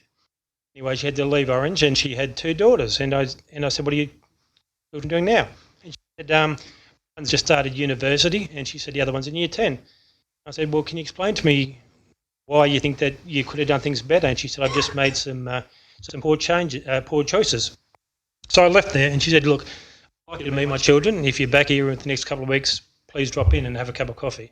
Never got that opportunity, but probably a month after that, she sent me something, and I'd like to read it because I think it... Keep it as brief as possible, Councillor. Yes, it's a one-page document, and I think it's important because it gets rid of some of the stigma which some people may have about people, or in particular. And it says, "Hi, Tony. 2 things happened to me when I turned 12. My father used to beat the hell out of me. I left home and started using drugs. One day a friend said to me, 'Try this, it'll make you feel better.' When I turned 13, so she turned to drugs. She said, when I turned 13, my mother found a new partner who moved in the home with us. He sexually interfered with me, regularly abused my younger sister as well. I was only 13. He used to beat my mum up in the living and beat the hell out of her. For about a year I suffered. When I was 14, I decided I couldn't take it anymore. I was frightened and I said to Mum, 'You either get rid of this guy, either he goes or I go.' Mum chose him. And I had nowhere to go and I landed on the streets. Initially I stayed with friends and slept on lounges and on floors. I then slept with a few guys just so I could have a roof over my head. I lived in abandoned houses with young people who were on the street just like me. I cut my arms from slashing. I slashed myself because of the emotional pain and it was uncontrollable. I wasn't trying to kill myself. I just needed to cope with the pain that I was experiencing." He went on to say, "The only thing that happens to you in life that you just keep getting hurt. You feel unwanted and have nowhere to live. You end up saying that this isn't going to happen to me. I couldn't handle the reality of life. I couldn't handle it. I had nowhere to go. I couldn't deal with the pain." I won't go into any more detail about what she tried to do herself, but I will say in conclusion, she told me this. She said in conclusion, in the end of this, in the end of all this, she said, "I thought it was great that people cared for me. They were able to put her into some accommodation. That I don't like it anymore." And she said, she told me a couple of other things. That most people don't have a house to live once they get kicked out of their houses, but they rely on people to help them. That anybody who gets isolated out of their house, it's generally that, and are forced to move away, they don't have those family connections, so they lose those. I was lucky to meet some volunteers who cared for me and were willing to give up their time to come and see me, talk to me about personal issues at the time, and they were able to listen. It was great. I'm not going to go on anymore because I think it speaks for itself. But here was a lady who was troubled, and she managed to pull herself together, pull her life together, raise 2 children, and she should be very proud of herself. And when we talk about stigma, this lady has that stigma, and in some cases I don't believe it's warranted or fair. Thank you very much. Any other speakers? I'll just make a couple of comments. I'll be speaking against the amendment and supporting the proposal.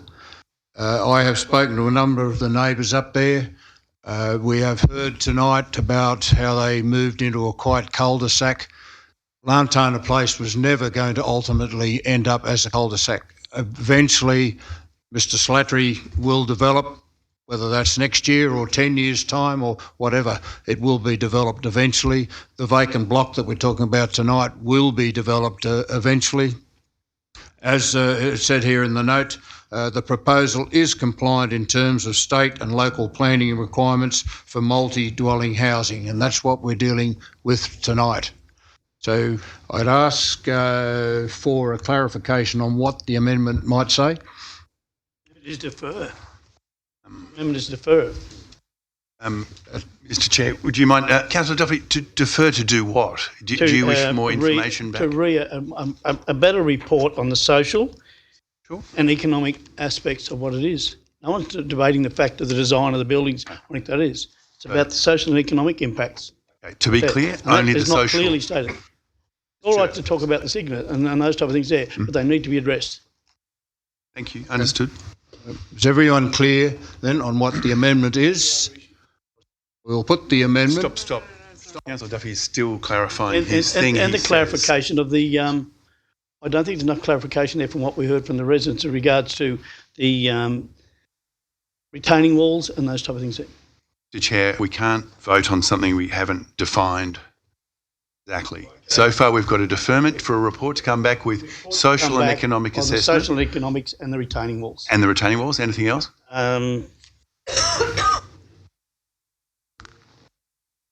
The driveway access, the private driveway access. Any new information we can gain? And any other information. Any other things? I'll drop the last part. There's your report. I'll go with that. We might get that read out. Sorry.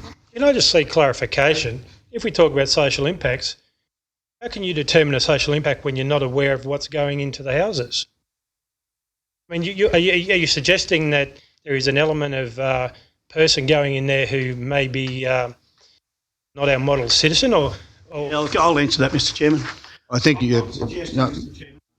I'm suggesting that we follow the Act that says here on 4.15B that the likely impacts of the development, blah, blah, blah, to take into account the environment and the social and economic impacts on the locality. The locality. We're not talking about calibre of people. We're talking about the impact of those calibre of people. Need to explain that further if your amendment gets up. Can I just clarify, Chair, the proposed motion is to defer the item and to receive a further report on Council addressing the social and economic impacts of the proposed developments, and also to address the residents' concerns concerning the retaining wall and the private driveway access. May I ask, what's the definition of locality? And can I just check also the seconder, which was Councillor Romano, is happy with that motion? Yeah, if this is how the motion goes, we can define, we'll make sure we define locality within the Act because it's a defined term. So we'll be onto that. Okay, I think we've had enough discussion. We will put the amendment. All those in favour? 1, 2, 3. Those against? 2, 4, 5, 6. The amendment is lost. I will put the motion. All those in favour of the motion? Motion is carried. You've got to have a show of hands for him. Show of hands against. You've got to have a show of hands against. But again. Oh, sorry. Those against. 1, 2, 3. I'd like to acknowledge that there will be a rescission motion coming in. Okay, the motion at this point is carried. We move on to 2.3. 240 Turner Crescent, the centre-based childcare facility with a recommendation on page 213. Someone like to move that? I'll move the recommendation. Can I have a seconder? Councillor Munro. Speakers, Councillor Munro. Mr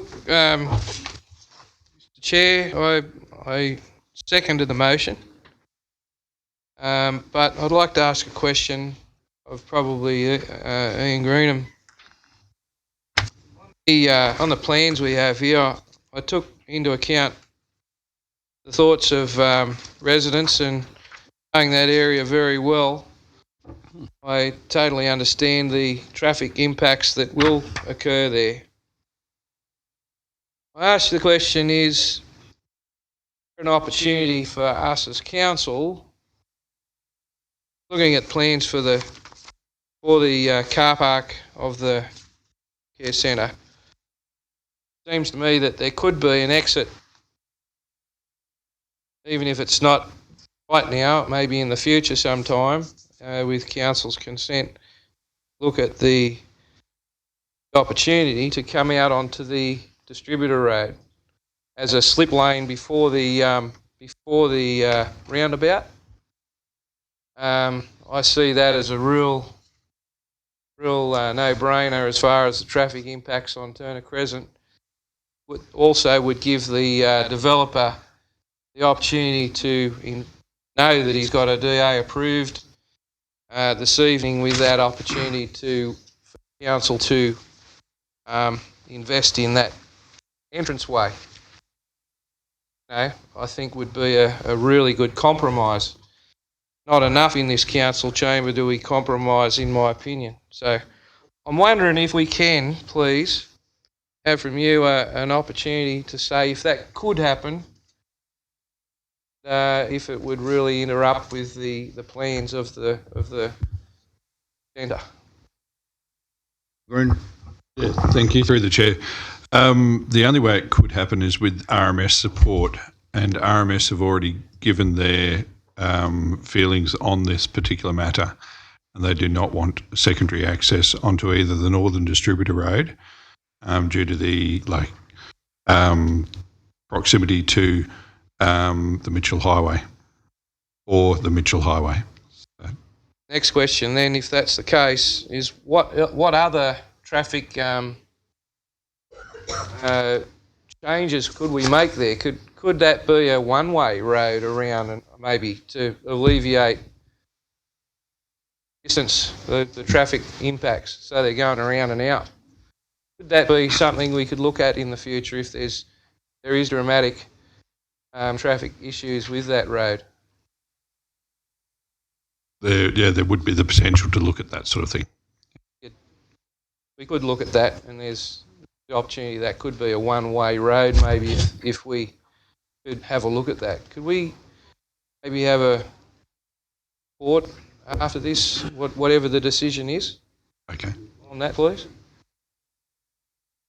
Okay, any other speakers? Councillor Nugent. Yeah, look, I'd like to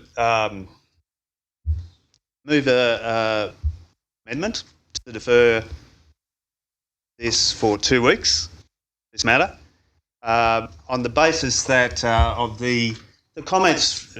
I know that speakers tonight were curtailed to 2.5 minutes rather than 5 minutes, and I understand that they had sort of planned and they had got themselves organised on the basis of speaking for 5 minutes each. I also understand from observing that there were some concerns, or there was some additional information which I'll second his motion. people, thank you, Councillor Duffy, which people felt like they might not have had the chance to express. And sure, we've had multiple emails, we've had submissions here, but with a development like this, where it is going to, the traffic is there is a level of concern in my mind about the traffic situation. I do commend the proponents on the work that they have done to amend the proposal and to come back with a different proposal. I think it actually looks quite fantastic, both from the Northern Distributor, from Molong Road, and also from Turner Crescent. I think it looks good. It'll be an important, valuable service. I'm sure there'll be some people in that area who will walk their children to that centre. But it's going to, without doubt, it is going to have an impact on the neighbours in that area. And they've been through a long process already, as has the proponents. It's come back again. There was an invitation there to councillors to go down and meet with them in person. I've been there a few times to Turner Crescent, but I haven't actually had the opportunity to meet with the residents to look at it. And maybe, that should be a meeting with the proponents and the residents and councillors, if that can be arranged at a suitable time, to sort of talk through and look at those traffic issues firsthand. In terms of the traffic issues, the idea of the peak hour versus peak 3 hours is, if it's a peak 3 hour, that to me then spreads the traffic over a 3-hour period, which means less intense traffic flows during that 3-hour period, which is probably a good thing. It's so there's a lot of issues there that, in my mind, particularly the traffic, and the proponents have done a good job addressing all of the other issues, I think. But traffic and safety seem to continuing issues. The number of submissions have dropped from 31 to 14. So there seems to be a greater acceptance in the local community. And I think a 2-week deferral to have that meeting, to meet on site, to have that discussions is not going to inconvenience the proponent unduly, I wouldn't have thought, and also gives the chance for the local residents to have one more say there and to come back to an open forum and to have their full say in an open forum in 2 weeks' time. Thank you. Councillor Duffy, you don't know, right? Councillor McRae. Thank you, Councillor Turner. I'm surprised to find myself agreeing potentially with the amendment to defer based on having participative democracy and allowing all to have their say. But I still do think we're perhaps delaying what appears to be a permissible and complying development worth $2.7 million in a city which is crying out for more childcare places. It's one of the issues that I know people are talking to me about. I do, however, have concerns about the current status of that site. I would be interested in what residents would like to see on that site. As far as I can see at the moment, it's being used as a dump by someone for their garden rubbish, and I would have concerns about snakes in the coming season. And it's a fairly obvious shortcut. There's some fairly well-established tracks through that place showing that there's use perhaps directly to the Northern Distributor and the highway at the moment. So I also wonder what the responsibility is of the current owner to ensure that it is actually safe for the local neighbours while it is under consideration for development. They'd be my considerations for deliberation tonight. Any Chairman, others? I'm going to speak against the motion. The issue with me is traffic. Simple as that. It's on a blind, or not on a blind corner, but it's on a corner, and the spaces there, as far as I'm concerned, is not wide enough. I know one did mention buses, but there's more than that. There's service vehicles there. And I can tell you, it's probably no different to what it is up in Bletchington Street.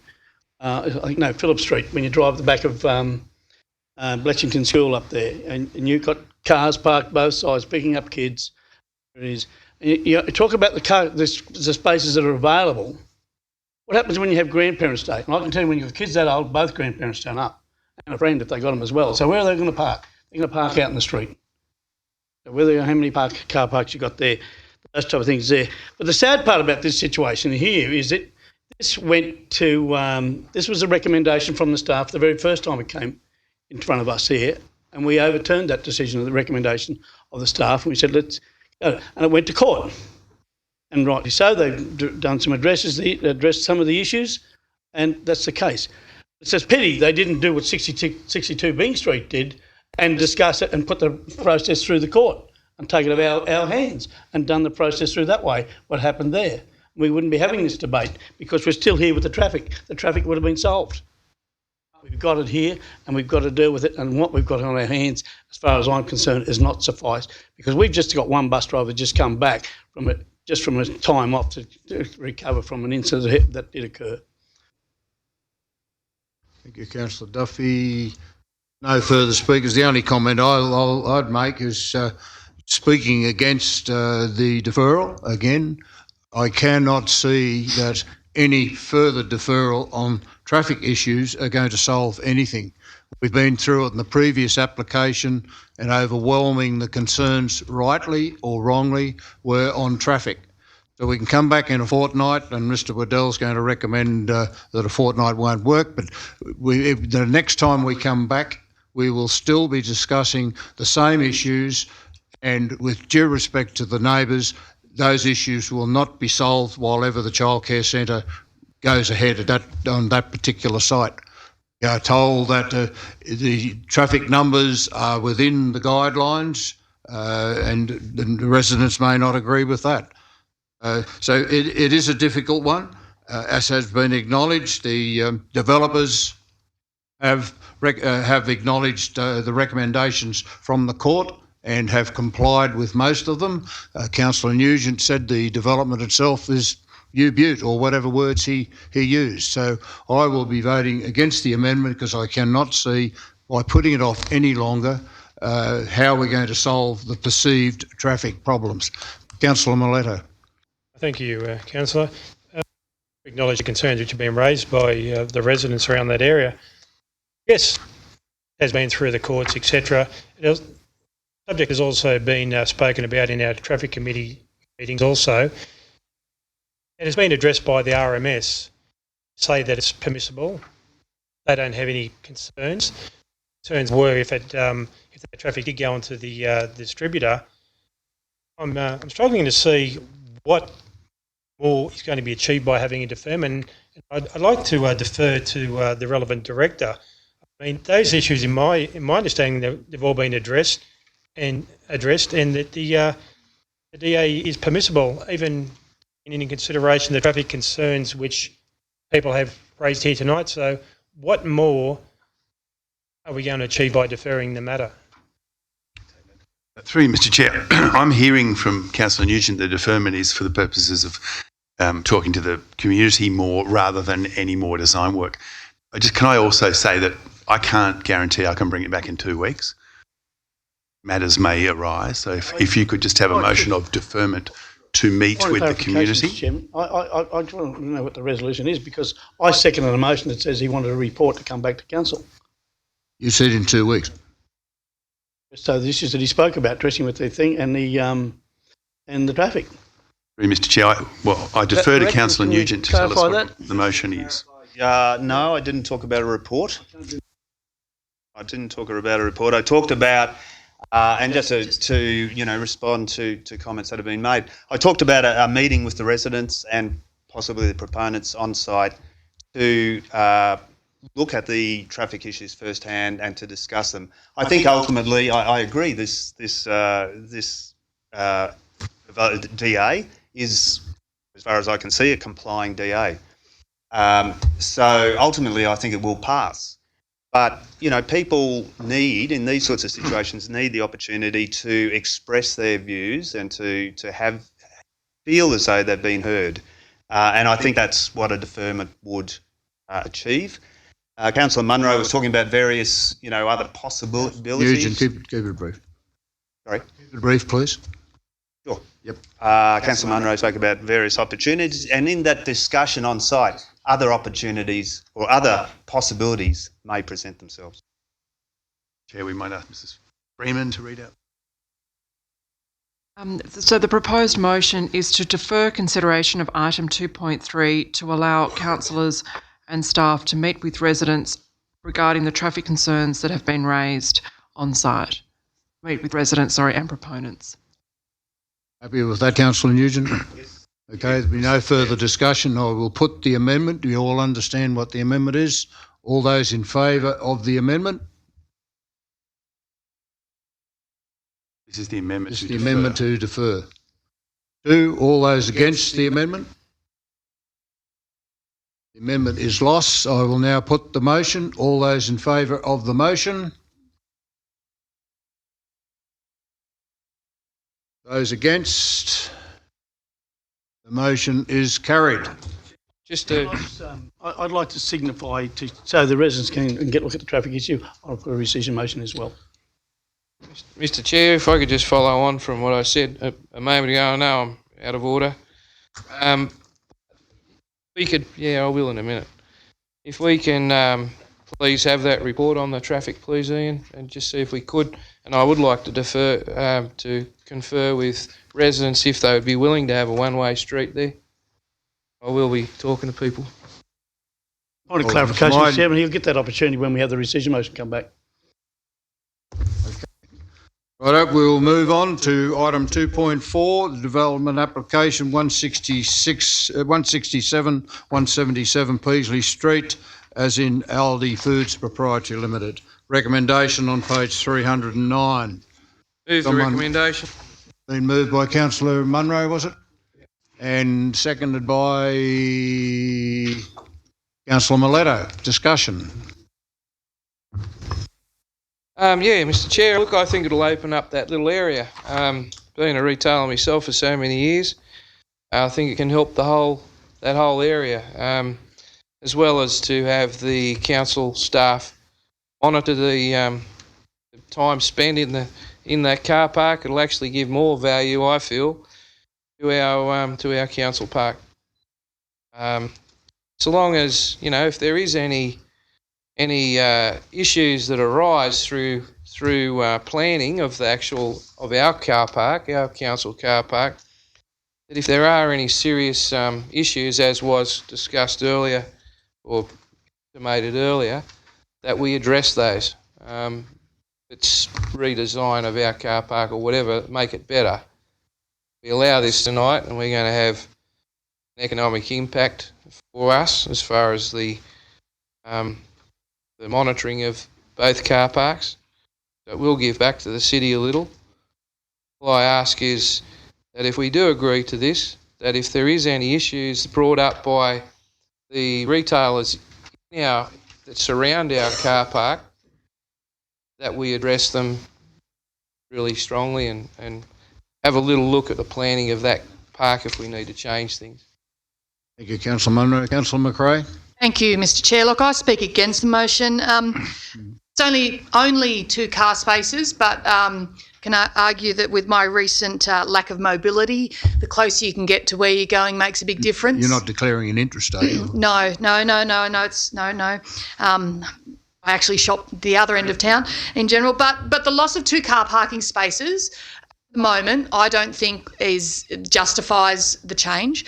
I also note that in the minutes of the City of Orange Traffic Committee, we've got the creation of a loading zone in Peasley Street, which is quite near that location. I would imagine that that's also going to impact in parking on that location. I'd be interested as to whether we should be making those changes at the same time. Also combined with the fact that we've recently agreed via that lease option to introduce the enforcement of the timed parking in the Aldi car park. I'm just wondering, I think perhaps it would be wise to see how things go in that area. We also have the CBD strategy being reviewed, and I would imagine that it will also recommend maybe some adjustments and tweaks to where parking is for how long and how it's accessed. And I just think this is an unnecessary change at this point for the loss of 2 car parking spaces for not much gain. Any other speakers? Councillor Nugent. Yes, thank you, Mr. Chair. I also speak against the motion. Very similar grounds to Councillor McRae. It is only 2 car parks. I understand what Aldi is wanting to do, but it is 2 car parks in an area where it does get very busy, where those car parks do get very full. And as Councillor McRae indicated, if that loading zone is, ultimately approved by council tonight as well, that we may see 1 or 2 more car parks lost from Peasley Street. So, for what significant benefits to the community? I don't see a significant benefit to the community. Currently, cars go into the Aldi car park. Sometimes they might have to go around a couple of times until someone comes out and they will take that spot that comes up. If this slipway is built, they won't do that, of course. They'll just slip into the council car park, which is their right, of course, to park there and still shop at Aldi.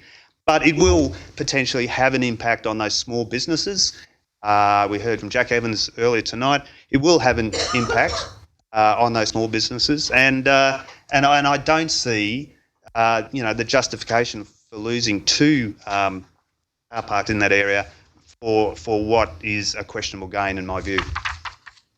I don't have a problem with the 2 car parks disappearing, but what I have a problem with, and I'd like a comment from one of the directors if I could, is the issue that Mr. Evans spoke about is the people, we all whinged about cars parking in Summer Street and taking up where people can shop. Well, these people that own these businesses behind here go around the back where they have their back entrances into the shop, park around there.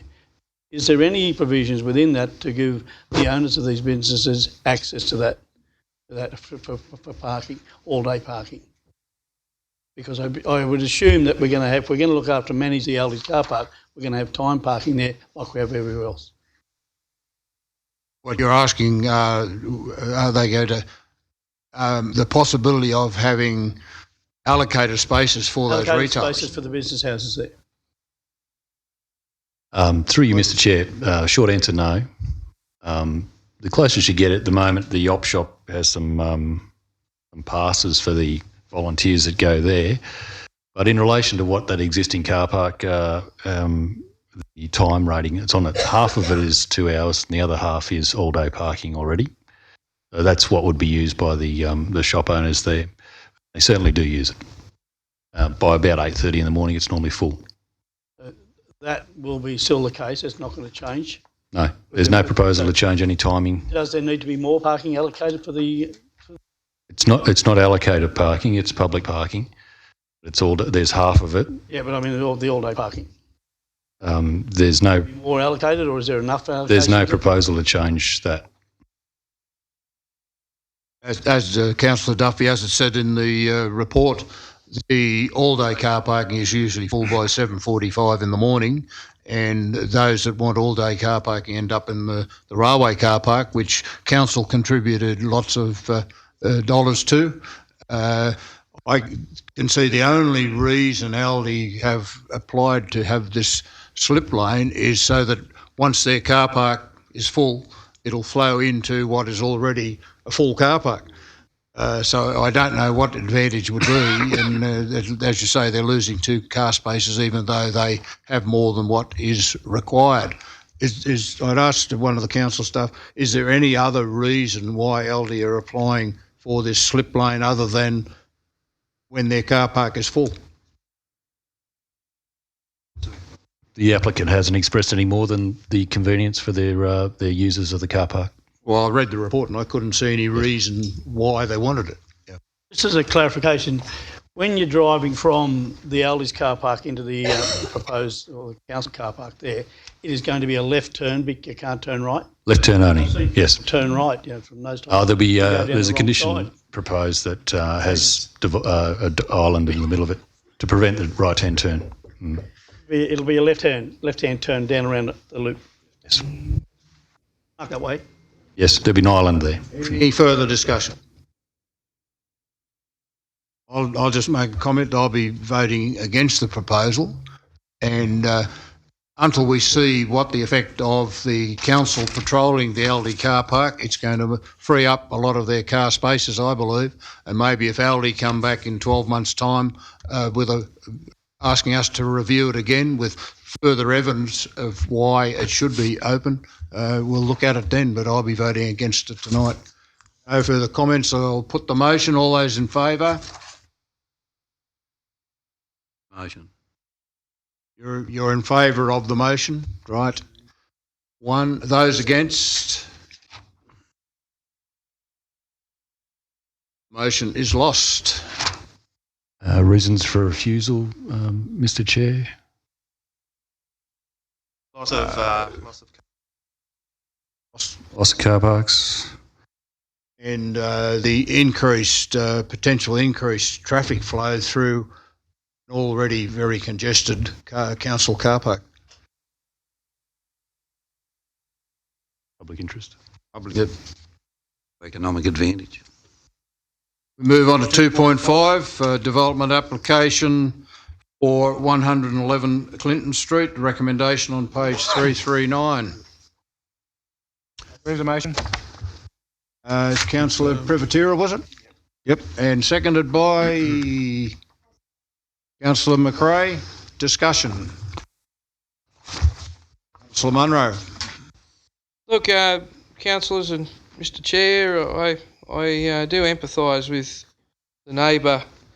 Lovely, I forgot the neighbour's name, and I'm sorry, but I do see also some very good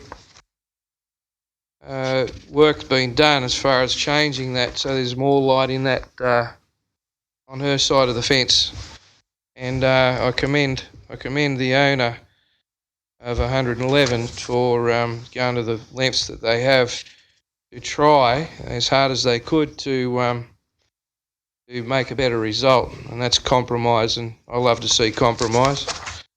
So I'll be putting. Right. Any other speakers? Yeah, Mr. Chairman, Councillor Duffy. My question is to the Director, just a clarification in there. Kennedy raised the issue of the distance evolved from the edge of the building to the roadside in Rosemary Lane? Yes. Is that, what's the issue with that there? You indicated they're quite happy to go to court with the situation, so what's the situation there with that? Through you, Mr. Chair, I note the comments of the planning consultant.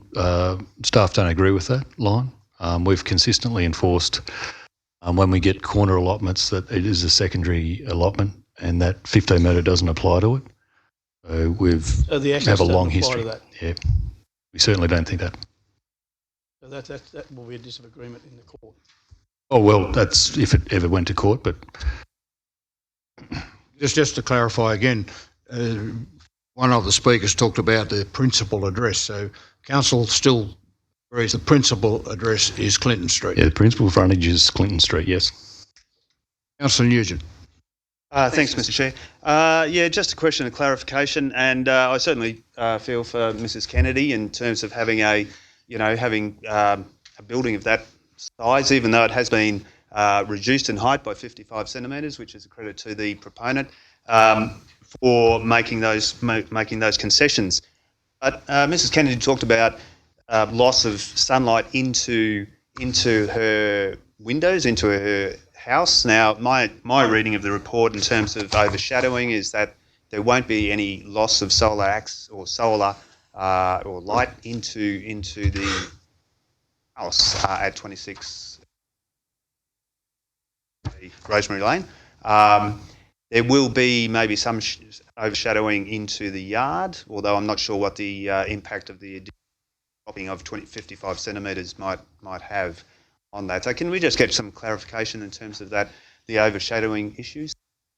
Mr. Chair, there's no impact from the proposed secondary dwelling of overshadowing on the neighbour's house at all. In the yard? The yard is not impacted by that. As in, there's an existing brick fence in the neighbour's yard as it is. That would create more overshadowing of themselves than the proposal would. So the summary of that, it's fully compliant with the in terms of our overshadowing requirements, or minimum sunlight requirements. Councillor McRae.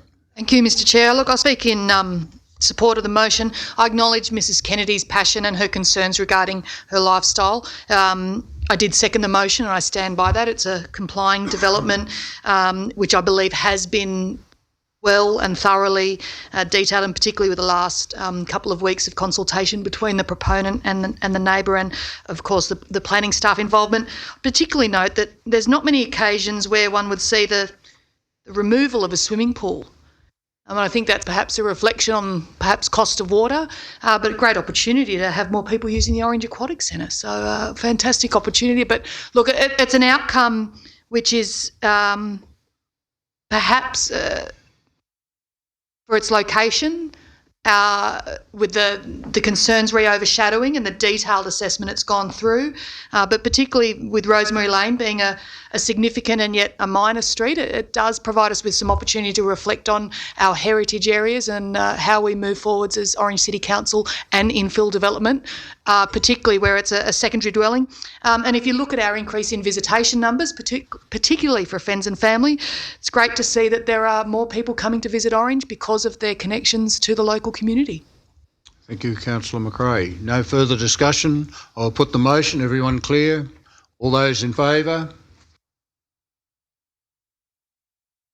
Those against? Those against numbering 1. I declare the motion carried. 2.6, planning proposal to rezone 1 Leawood Drive, INI General Industrial to be B6 Enterprise Corridor. Moved by Councillor Kidd, seconded by Councillor Miletto. Any discussion? Councillor Nugent. Thanks, Mr. Chair. Can I just ask, normally with I don't know. This is a planning process to proposal to rezone. It's not a DA. Therefore, there's no actual proponent. Is that right? Is no proponent or there is a proponent? And can I clarify who is? Mr. Woodell? There most certainly is a proponent. They've put an application in and staff are processing that application. The applicant is... Nolly Proprietary Limited. Thank you. And can I just clarify, they're the same owners who bought it in January 2015? Bought the property in 2015? Yeah. I think so. So have owned the property while we've had unauthorised development comprising 27 trees removed, and unauthorised use of the site for motor vehicle sales and partial erection of a large shade structure. So, so all of these illegal uses or unauthorised uses have occurred. All of these trees have been moved. We've written to them, I see, which is great. But we've written to the property owner seeking further explanation. Have we had a response? Cool. Through Mr. Chair, You get my point. your point. I do get your point, but we do seek to separate those two issues. Go back, I can't remember how many years or months, but this proponent tried to do this probably 18 months ago, and I said no until you clean up your act. Firstly, we won't be processing anything, so we're at the end of a process. Okay. Secondly, to the... I didn't know that, so that's good to know. Yeah, no, it's a very good question. The second point is that it was not necessarily the applicant, it was people who were leasing his site off him. So it's a bit muddied. We're dealing with those offences under the policy you adopted, and we'll come back under a separate report. So to be fair, it wasn't just the owner. So that process is still happening. It is, correct. And it's two separate processes. And I would argue that the delay I imposed upon them was penalty of some sort on this I also proposal. do commend the council staff on the recommendation not to go with the complete rezoning. I think that's getting that right, but to identify these allow for additional under the current zoning. And I think that's a reasonable position. On that. Thank you, Councillor Nugent. Any other discussion? I'll put the motion. All those in favour? Even one Councillor Duffy over this time. And it looks so... It was the fact that you didn't speak is the reason why I voted for it. Is that what it is? Right, okay. Glad you got a good reason. Right. Okay, going to 2.7, Draft Planning and Development Community Participation Plan. Do we have Councillor McRae and seconded by Councillor Prevatira?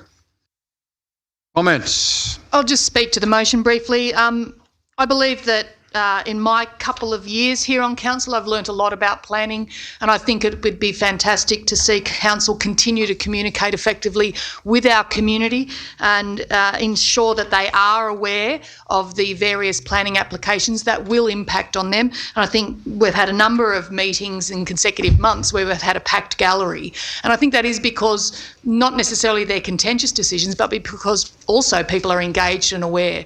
I believe that the planning procedures and the suggestions for community participation included here do reflect changes to communication, media plans, and will enable council to continue to do a very good job in line with the state expectations. Thank you, Councillor McRae. Councillor Nugent. Just a question, really, of clarification. And I sort of have some concerns about this. I mean, it sounds great, community participation plan. Sounds a wonderful thing. I'm not sure whether it'll, make any difference to the sorts of contentious DAs that we had tonight.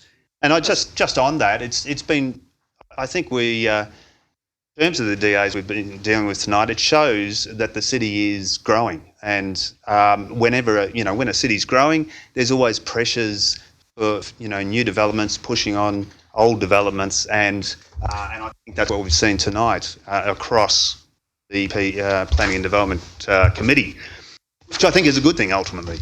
So, but I do have some suspicions about this in terms of it being mandated by our state government that all councils should have one of these plans in place.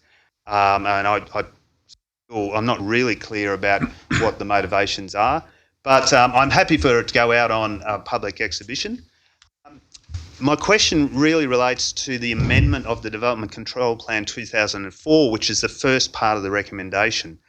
Now, just to clarify, that amendment doesn't occur now. It will occur after the period of exhibition.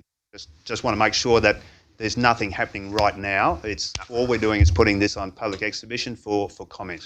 And I call on, perhaps for the last time, the acting General Manager to make a comment. Thank you, Mr. Chair, and thank you, Mr. Hodges, for your indulgence. It would be remiss of me not to ask you to go to page 540. Councillors often ask why DAs come to this chamber. And page 539 and 540, that yellow table is why and when they come to the chamber. Look at number 10. We're proposing that any DA with a value of 2.5 million can be needs to come to the chamber. It's currently 1.5 million. Okay, so I want you to know this with open eyes as we go to exhibition. We're proposing that increases, and there are other changes in here. So I just want you to know we're going to, in a month or two, ask you to comment on what comes into this chamber. So it's a very important document. It is, and I'm glad we've got some more time to. And Mr. Hodges would like to comment as well. Through you, Mr. Chair, the answer, yes, definitely the Development Control Plan change and the Community Participation Plan and the planning protocols are advertised publicly for feedback, and they'll come back to the chamber for consideration. Your role as acting, what are you acting as? Acting Director of Development Services, yeah. Right, right. So there's a whole lot of acting been going on the last couple of months, so by the next meeting, Councillor Duffy. I just want to make a comment on Mr. Mayor. I just wonder whether, with view of the acting General Manager's comments, whether it's something we should have been lining up in time to take to the New South Wales conference to have a bit of a whinge about, because of the dollar factor and the change of those type of things. But we won't have time to do that. But to me, it's just common sense. It's just another way of the state government just imposing their way on us to make us do more work and all those type of things there. Because tonight it was a good example of the community coming and having their say, and we do get the opportunity again for when a rescission motion comes up or something fails, we get all the other oppositions here. Just another way of the state government. Just. Councillor Duffy's got his little bit in for the night. We will put the motion. All those. Oh, yeah. I'm not being specific either. All those in favour of the motion. Unanimous. That completes the Planning and Development Committee. I call on Councillor Miletto for the Employment and Economic. Do you want to come up or conduct it from there, Councillor Miletto? No, I'm happy to conduct it from here. It's only going to be very short unless required to move up the front.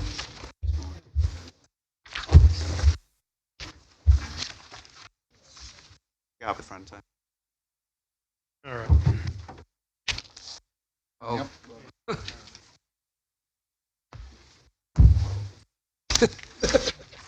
Yeah.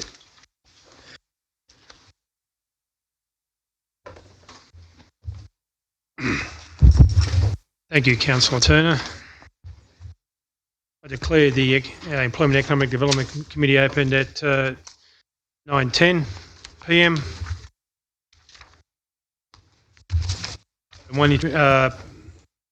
1.1 declaration of clear interest, significant number of clear interest, less than a significant number of clear interest. Are there any?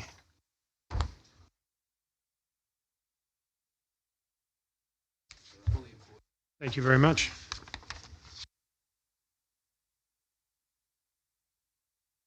Item 2.1, minutes of the Economic Development Committee held on the 14th of August. Recommendation, Mr. Chair.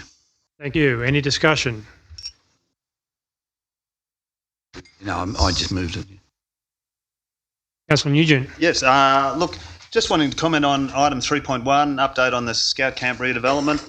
Reading that it sounds like quite a exciting development what is proposed out there in terms of on page 9, at the bottom of the page there, subject to future DA approvals, the intention is to provide the following.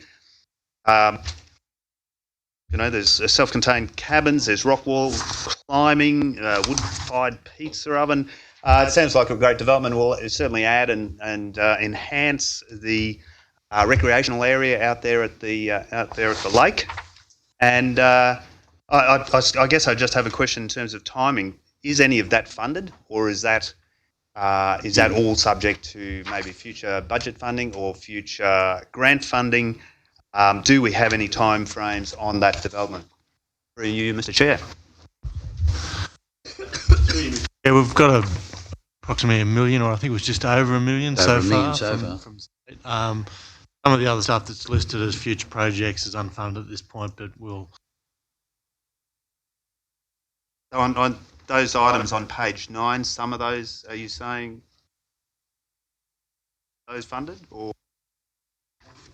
Back to you on those. Can I just, if I can just make a comment there. Just over $1 million that we've received in grant funding for it so far, then we'll be looking within our own budget. It'll be staged development. But can I just say this is a great win-win scouting movement. Really struggling. Ain't it out there? This gives it multi-use. School groups in particular that, in fact, Sydney school groups up to, perhaps rather than go to Wambangalang or wherever they go now, there's a lot more biodiversity up there, things to actually do. And I think if you actually have a look at some of the buildings out there, I was always quite disturbed for a long time. Many, many years ago, well, back when I was mayor in 2008, we opened a fantastic flying fox out there, probably one of the best flying foxes in the state. Bad repair with vandalism. And it was pulled down, but I mean, that will be put back in place. I think just that is absolutely fantastic and a way of generating a bit of income for them, put back into maintenance. I think in this room will want to have a whip down it. If it costs $2 or $5, it is absolutely fantastic. Most people didn't know it was even there. Across the road into Lake Nobles and the lake, into the little mountain biking park and up through what was the Earth Sanctuary. I think this is really getting on the way to make that a fantastic precinct for a range of activities, from passive activities to more adventurous activities. Thank you, Mayor Kidd. Any further discussion? We're at a mover and seconder. Sorry, Councillor. Business arising when you've done. Okay. Been moved and seconded. I have a show of hands. All in favour? Thank you. Those against? What are you two doing? Won't even make any difference. Thank you very much. Matter arising? Through you, Mr. Chairman, talking to the proprietors of the Lake Cafe weeks or so when I'm out there or at their cafe over at Alpine, and they are very pleasantly surprised and even amazed when it's a nice sunny day how many people are still going out to the lake despite it being down low and despite it being winter time. They've got 3 or 4 staff there at weekends and they're absolutely flat out and pleased with their. Excellent news. Any further discussion? Being none, I'll close the meeting at 9:14 p.m. and I'll call upon Councillor Romano. About 3.2. All right. Rick, you might as well do it. My next. Rush is next, isn't it? You missed the page.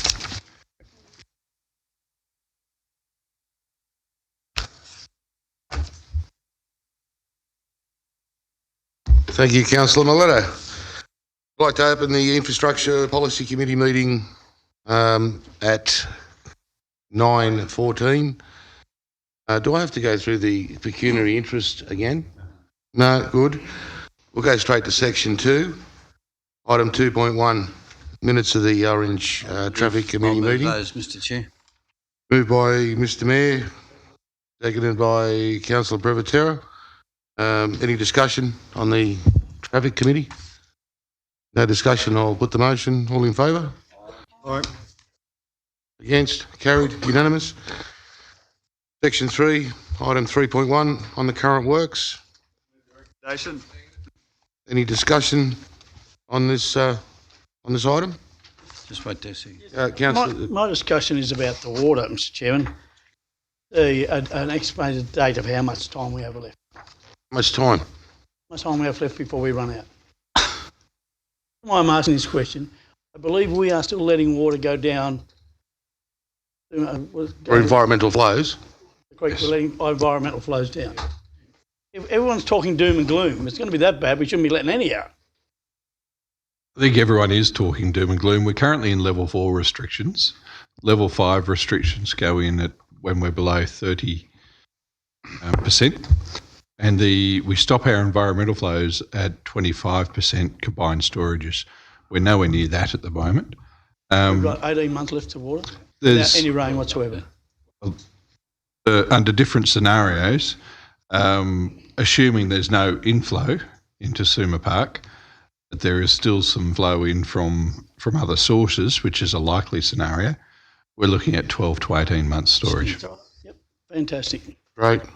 Further discussions on the current works? Gee, I don't know how many interviews or how many articles I've had to write, including today with some of our staff, on the water thing. We put these reports up on our website. I don't know how many times they've discussed. I don't know how many times I've said in this chamber and other people that consumptive use per person, per household, city is the lowest of anywhere in Australia, and it is acknowledged. It's put us in the position that we are.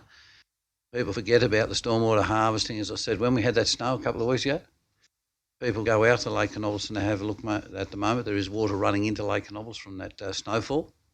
Check that. That's basically Mullen Creek, and downstream it's flowing. But on the other side of town here, I know Summerhill Creek, Airy Creek are both running at the moment, and both of those converge and go into Suma Park Dam. So there is, not big quantities. And I think the article today pointed one thing out.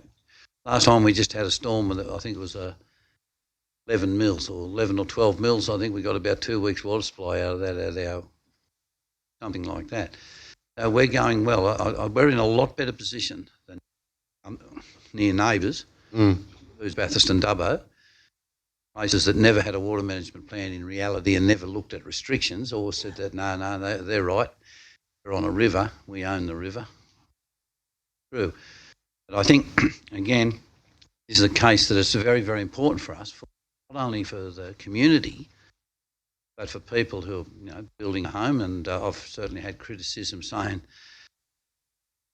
I'm on council, there's lots of people say that, we should have stayed at 20,000 or 25,000. Well, that's their opinion. I'd like to go back to the 1962 and be able to ride a bike everywhere without a helmet. It's not true anymore. It ain't going to happen. That's not going to happen. The laws have certainly changed, but I think we should also be looking at the positive things. The positive thing is that we have looked at being a very, very sustainable community, particularly in the area of water, and there's other things in waste management, and the list goes on. But in the case of water, we are held up there as one of the better councils what we've done. That doesn't mean we stop.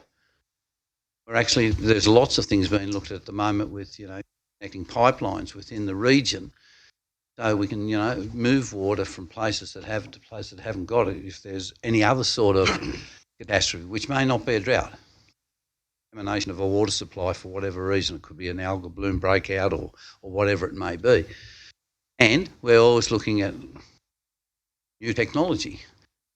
So I think it's time that sometimes that is acknowledged, because I'll tell you what, you get sick of answering all the time, we're running out of water.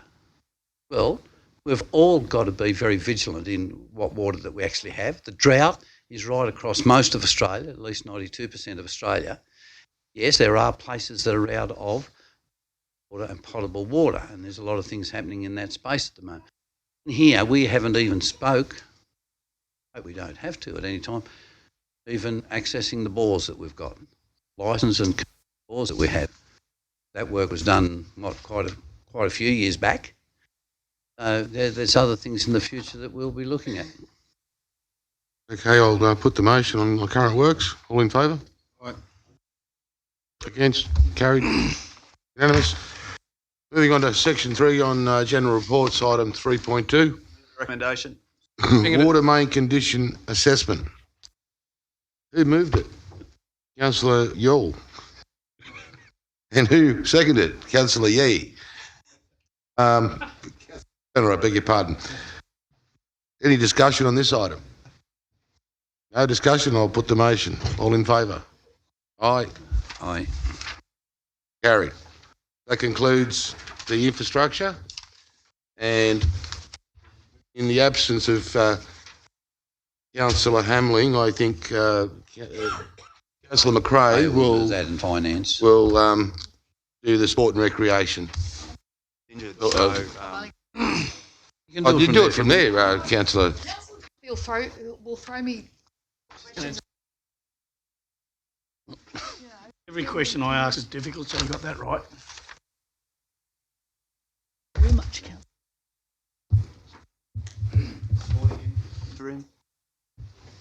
So in the absence of Councillor Hamling, I'd like to open the Sport and Recreation Policy Committee meeting of the 3rd of September 2019, with the time being 9:20 p.m. Does any councillor have a pecuniary interest, significant non-pecuniary interest, or less than significant non-pecuniary interest in any matter listed for consideration at this meeting? No. Then we move on to item 2.1. We have the minutes of the Sport and Recreation Community Committee from 5th of August 2019. Recommendation. Councillor Turner as the mover. I think Councillor Nugent was the next cab off the rank. Is there any discussion on any of the items there?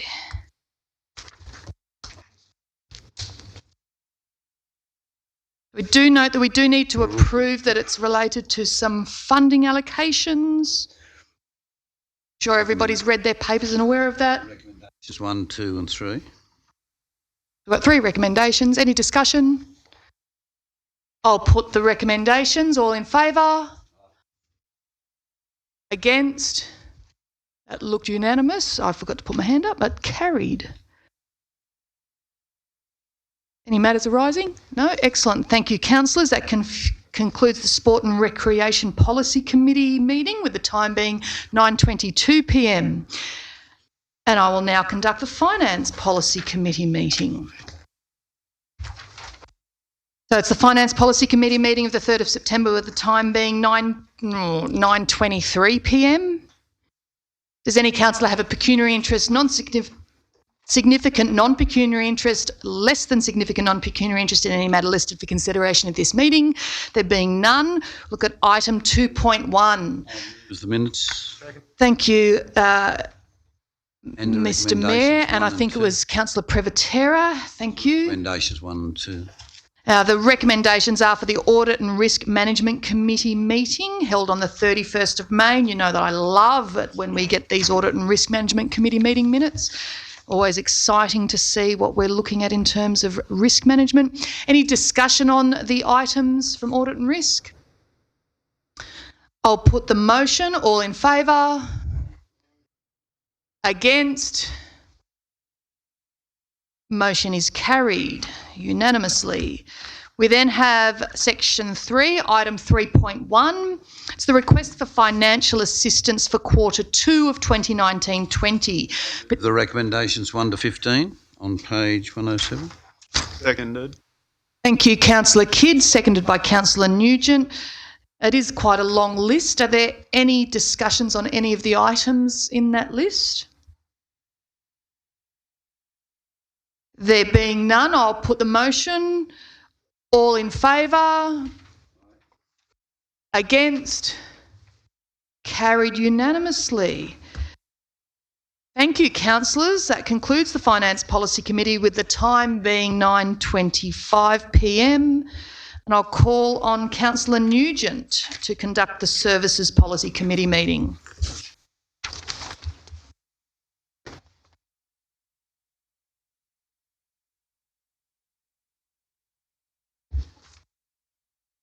Thank you, Councillor McRae. And I'd like to open the Services Policy Committee meeting of the 3rd of September with the time being 9:24.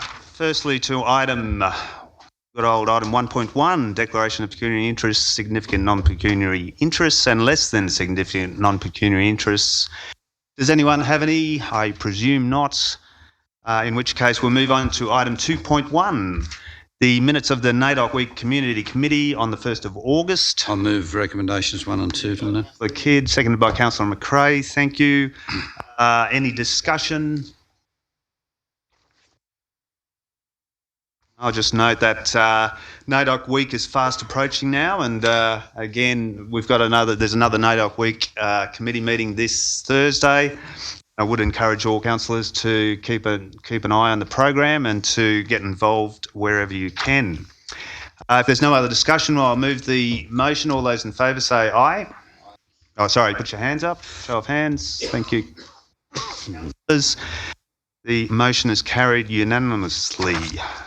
Okay, item 2.2, minutes of the Spring Hill Community Committee meeting of the 15th of August.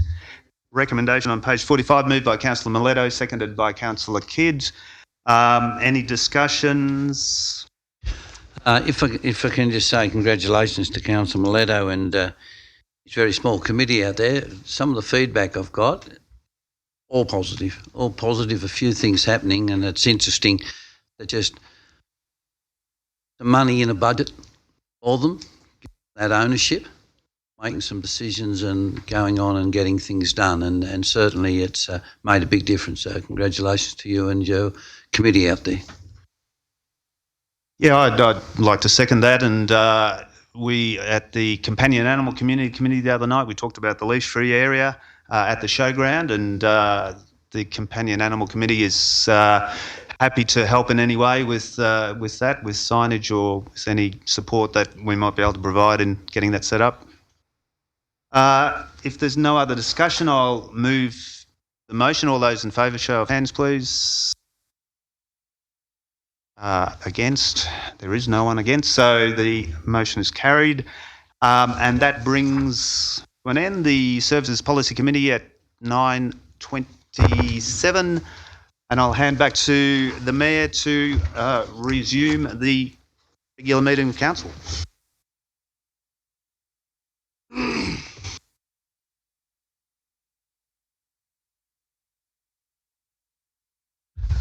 Commence the formal part of the meeting at 9:27. And first of all, we have a notice of motion, climate strike. Councillor Nugent. Yes, I'd like to move the motion, seconded by... Oh. Seconded by Councillor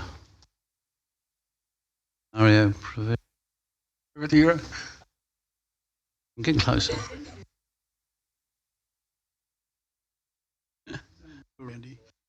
Okay.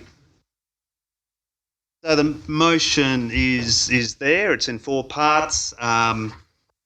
It's about acknowledging the rights of students and workers to participate in, to express their concerns in climate change through participation in the global climate strike on 20th of September.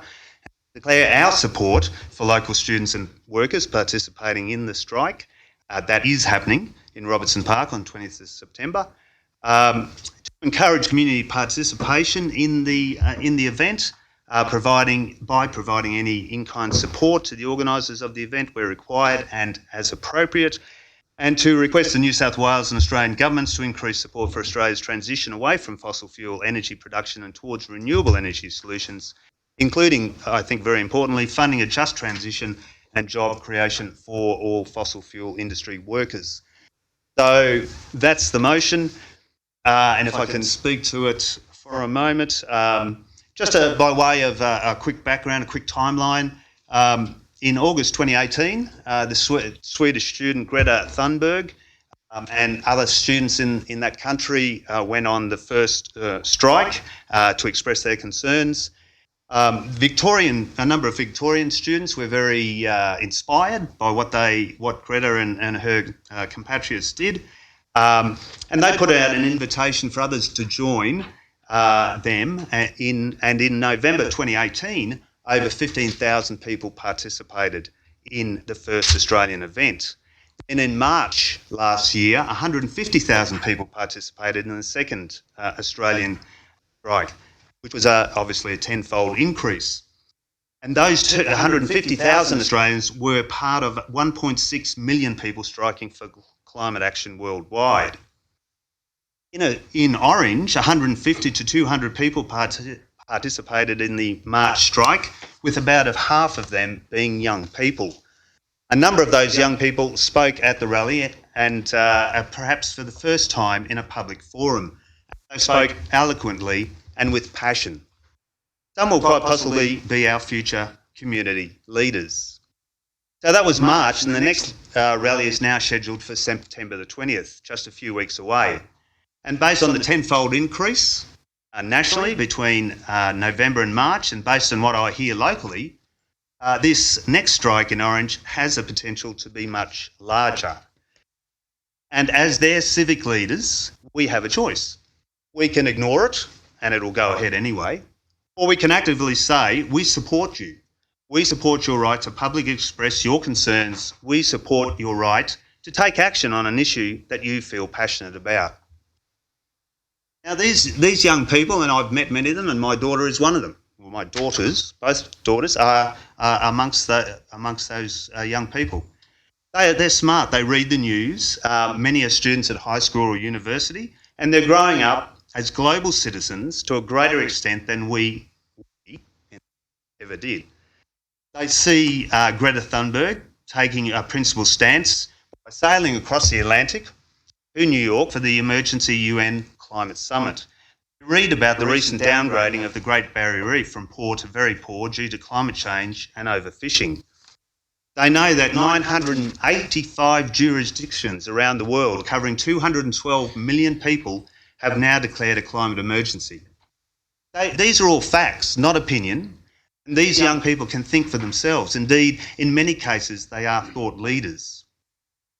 And isn't that what we want? Active, independent, and engaged young people. Need an extension. Move, Councillor Mileto. Second, Councillor McRae. Thank you, Mr. Mayor.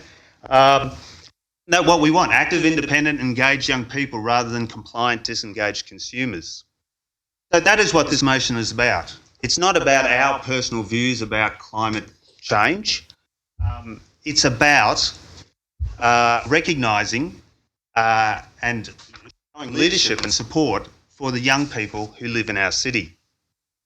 The Uniting Church gets it and has thrown its support behind the 20th September strike. The New South Wales and ACT synods have recently endorsed their 10,000 students and 8,000 staff to attend the climate strike, plus encouraging their 50,000 members to do the same. The unions get it, with at least 4 different teachers' unions throwing their support behind the strike.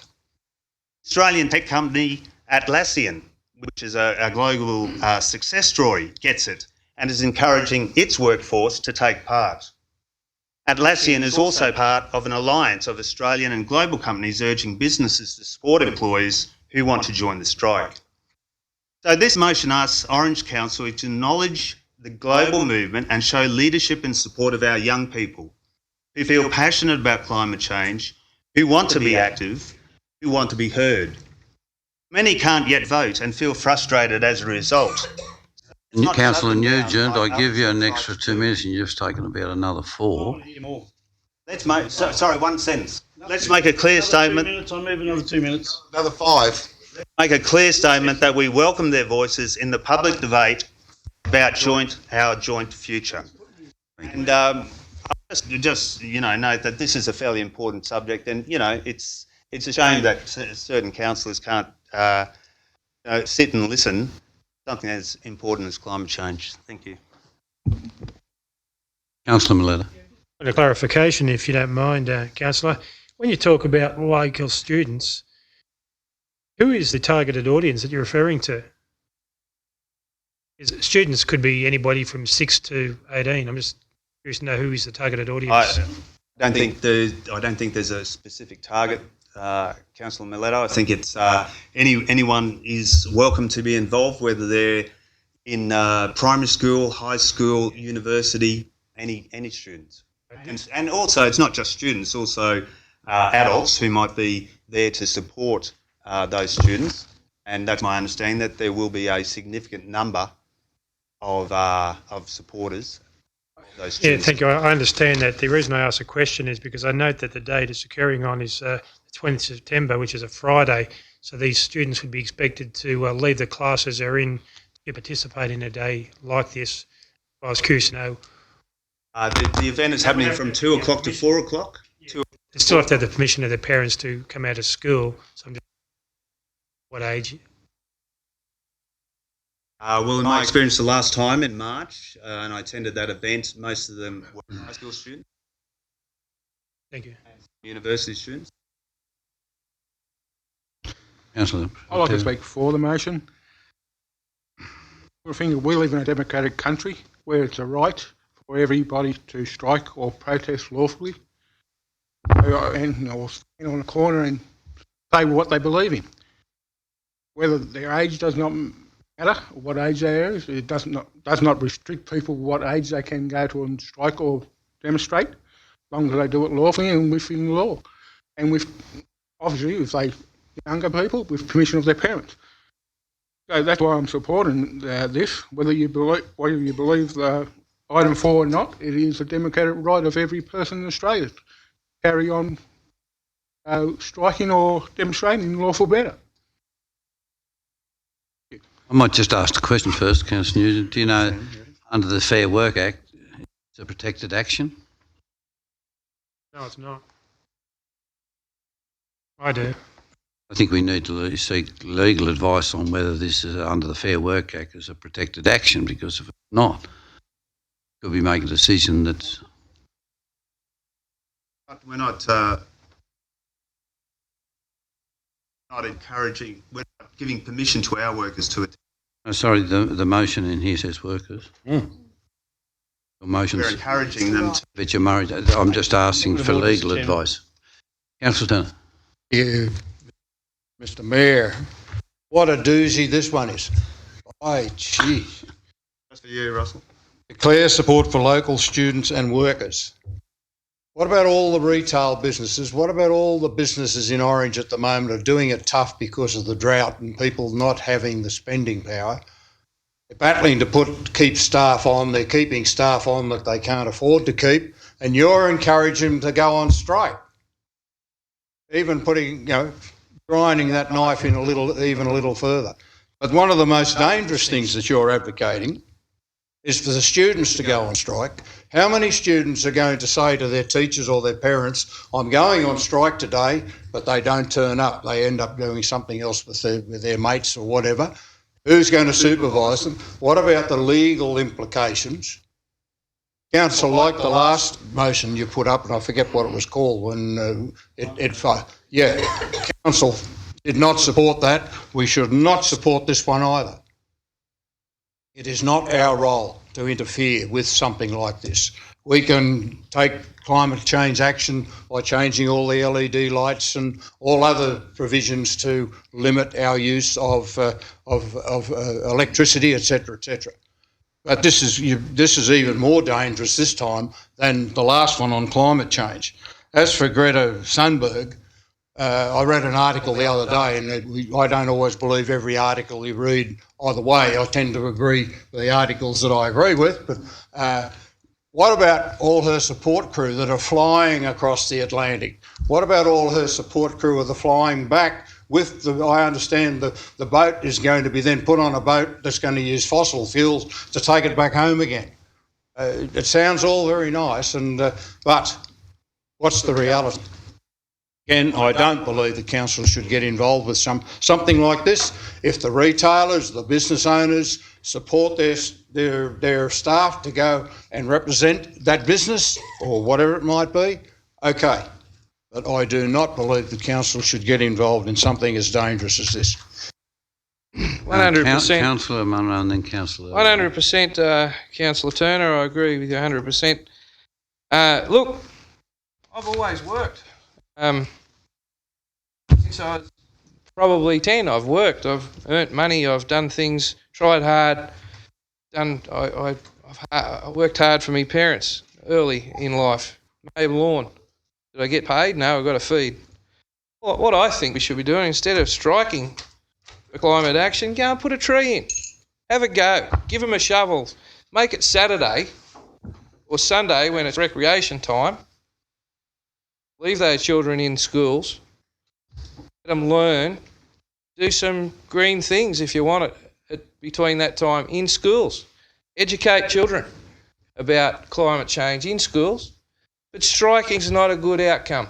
It's not a good thing for the country. It's not a good thing for those kids to learn a culture of just giving up and going and having a whinge, getting all in a group and group mentality. No, I don't think so. Give them a shovel, see if they turn up. I bet they don't. But that's what I'd like to see council encourage. We've got wetlands. We've got areas around Orange that can be upgraded or renewed. Let them do some work for climate change.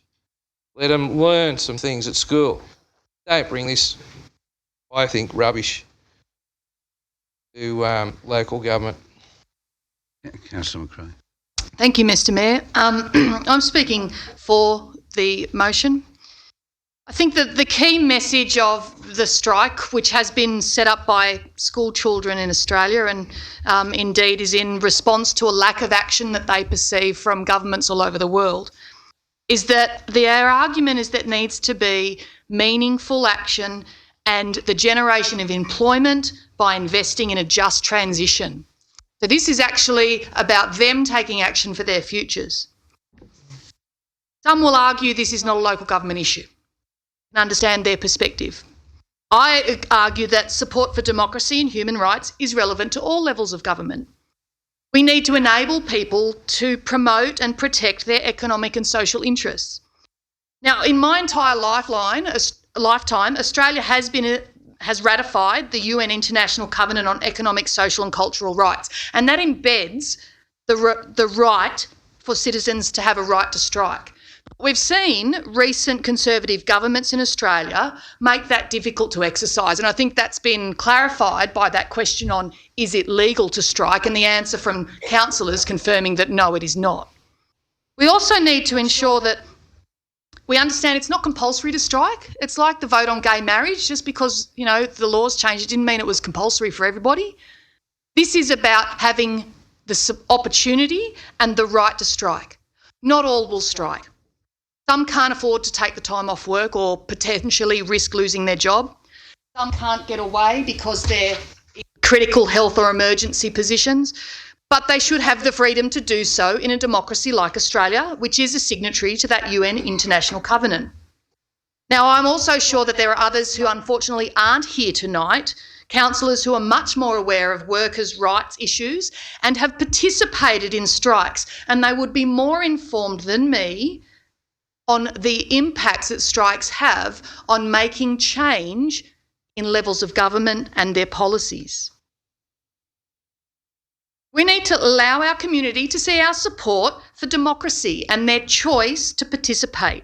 I think we should show that we are engaged in their concerns about what worries them, and in this case, it happens to be climate change, and we don't all agree on that.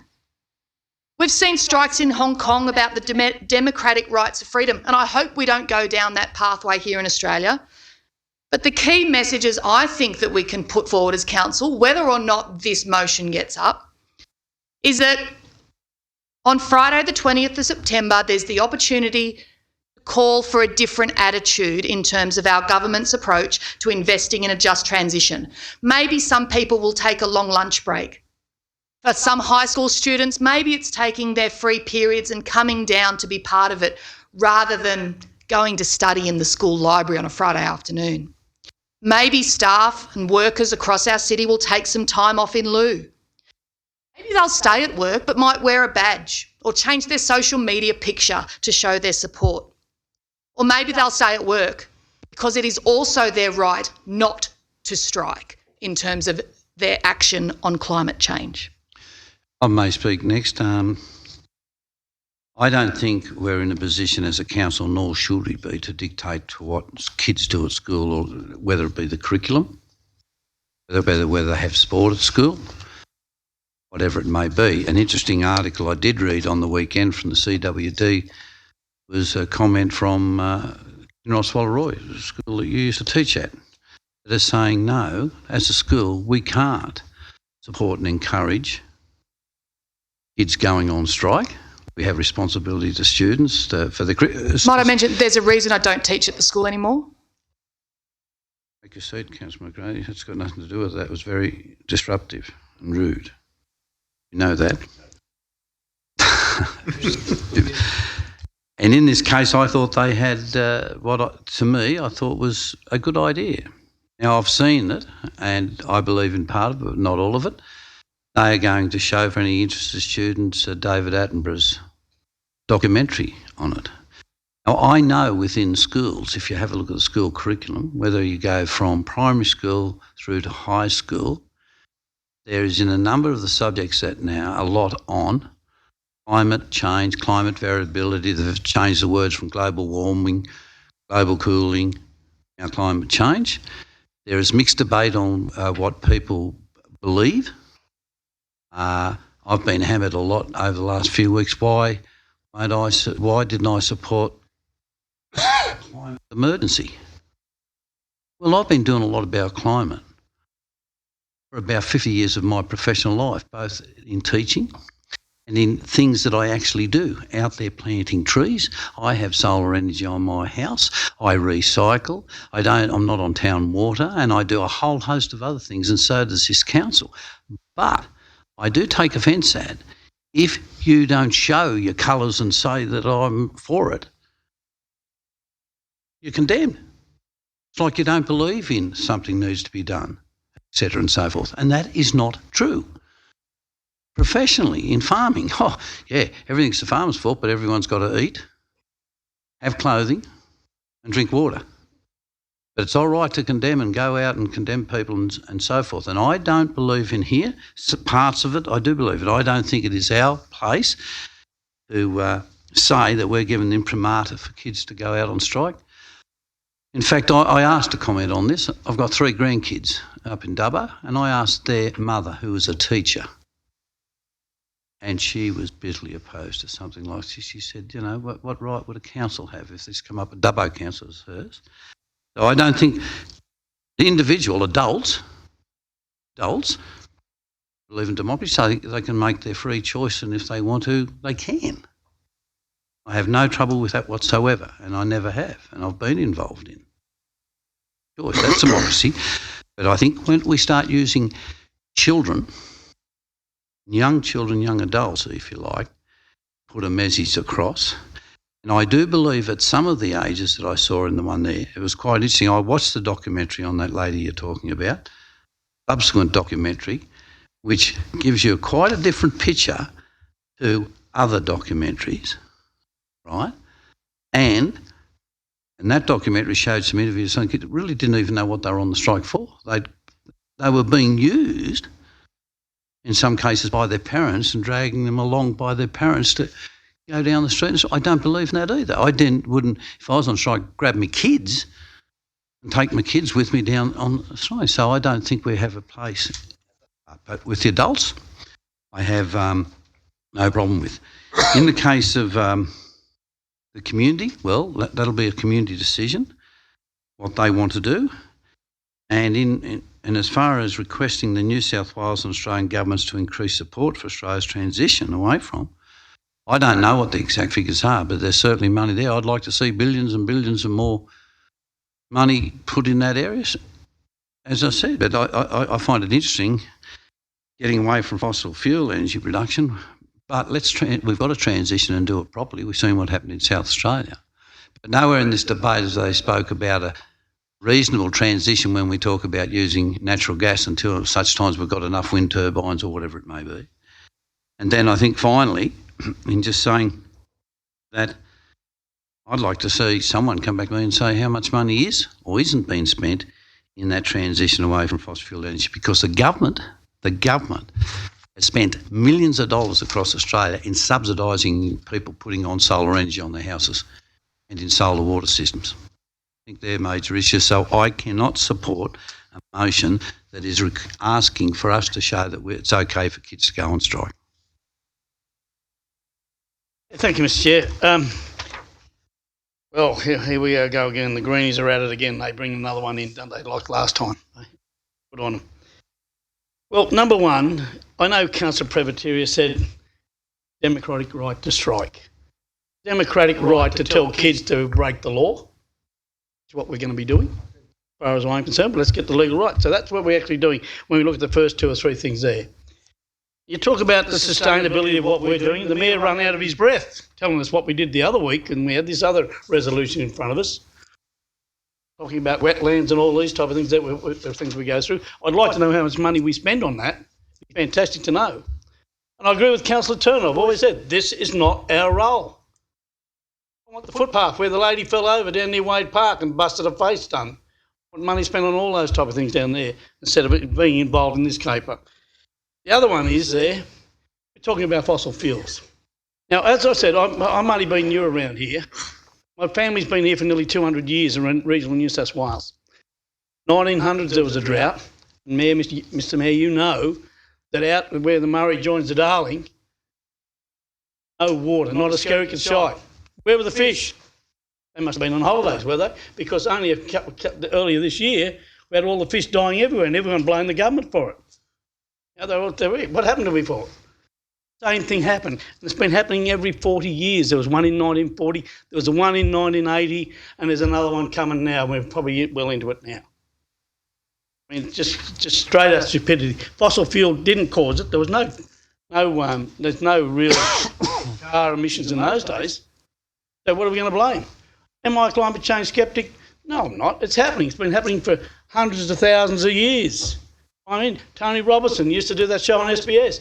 Used to tell us what happened in, Germany around a castle in 1300 and 1200 and all those type of things. They dig down, they'd find boats and all those type of things there. So the world is gradually changing all the way along. The place is a little bit bigger than what we are. So we'll not say too much more. I'll say bubble and squeak, and that's BS. Yeah. Any other speakers for? Against? Councillor Nugent will close the debate. Just to wrap up, the level of debate was even worse this time than last time around. So I'm amazed how we've descended rather than going up. But look, just to pick up on a few things that have been said, it's not dangerous. It's happened. It happened back in March. It happened without incident. There was no issues, no danger about it. The Uniting Church, they're pretty progressive church, but it's still a church. They're fully supporting their workers to be involved in it and their students at their schools. Now, I'm not sure about whether there has been a change in terms of Kinross.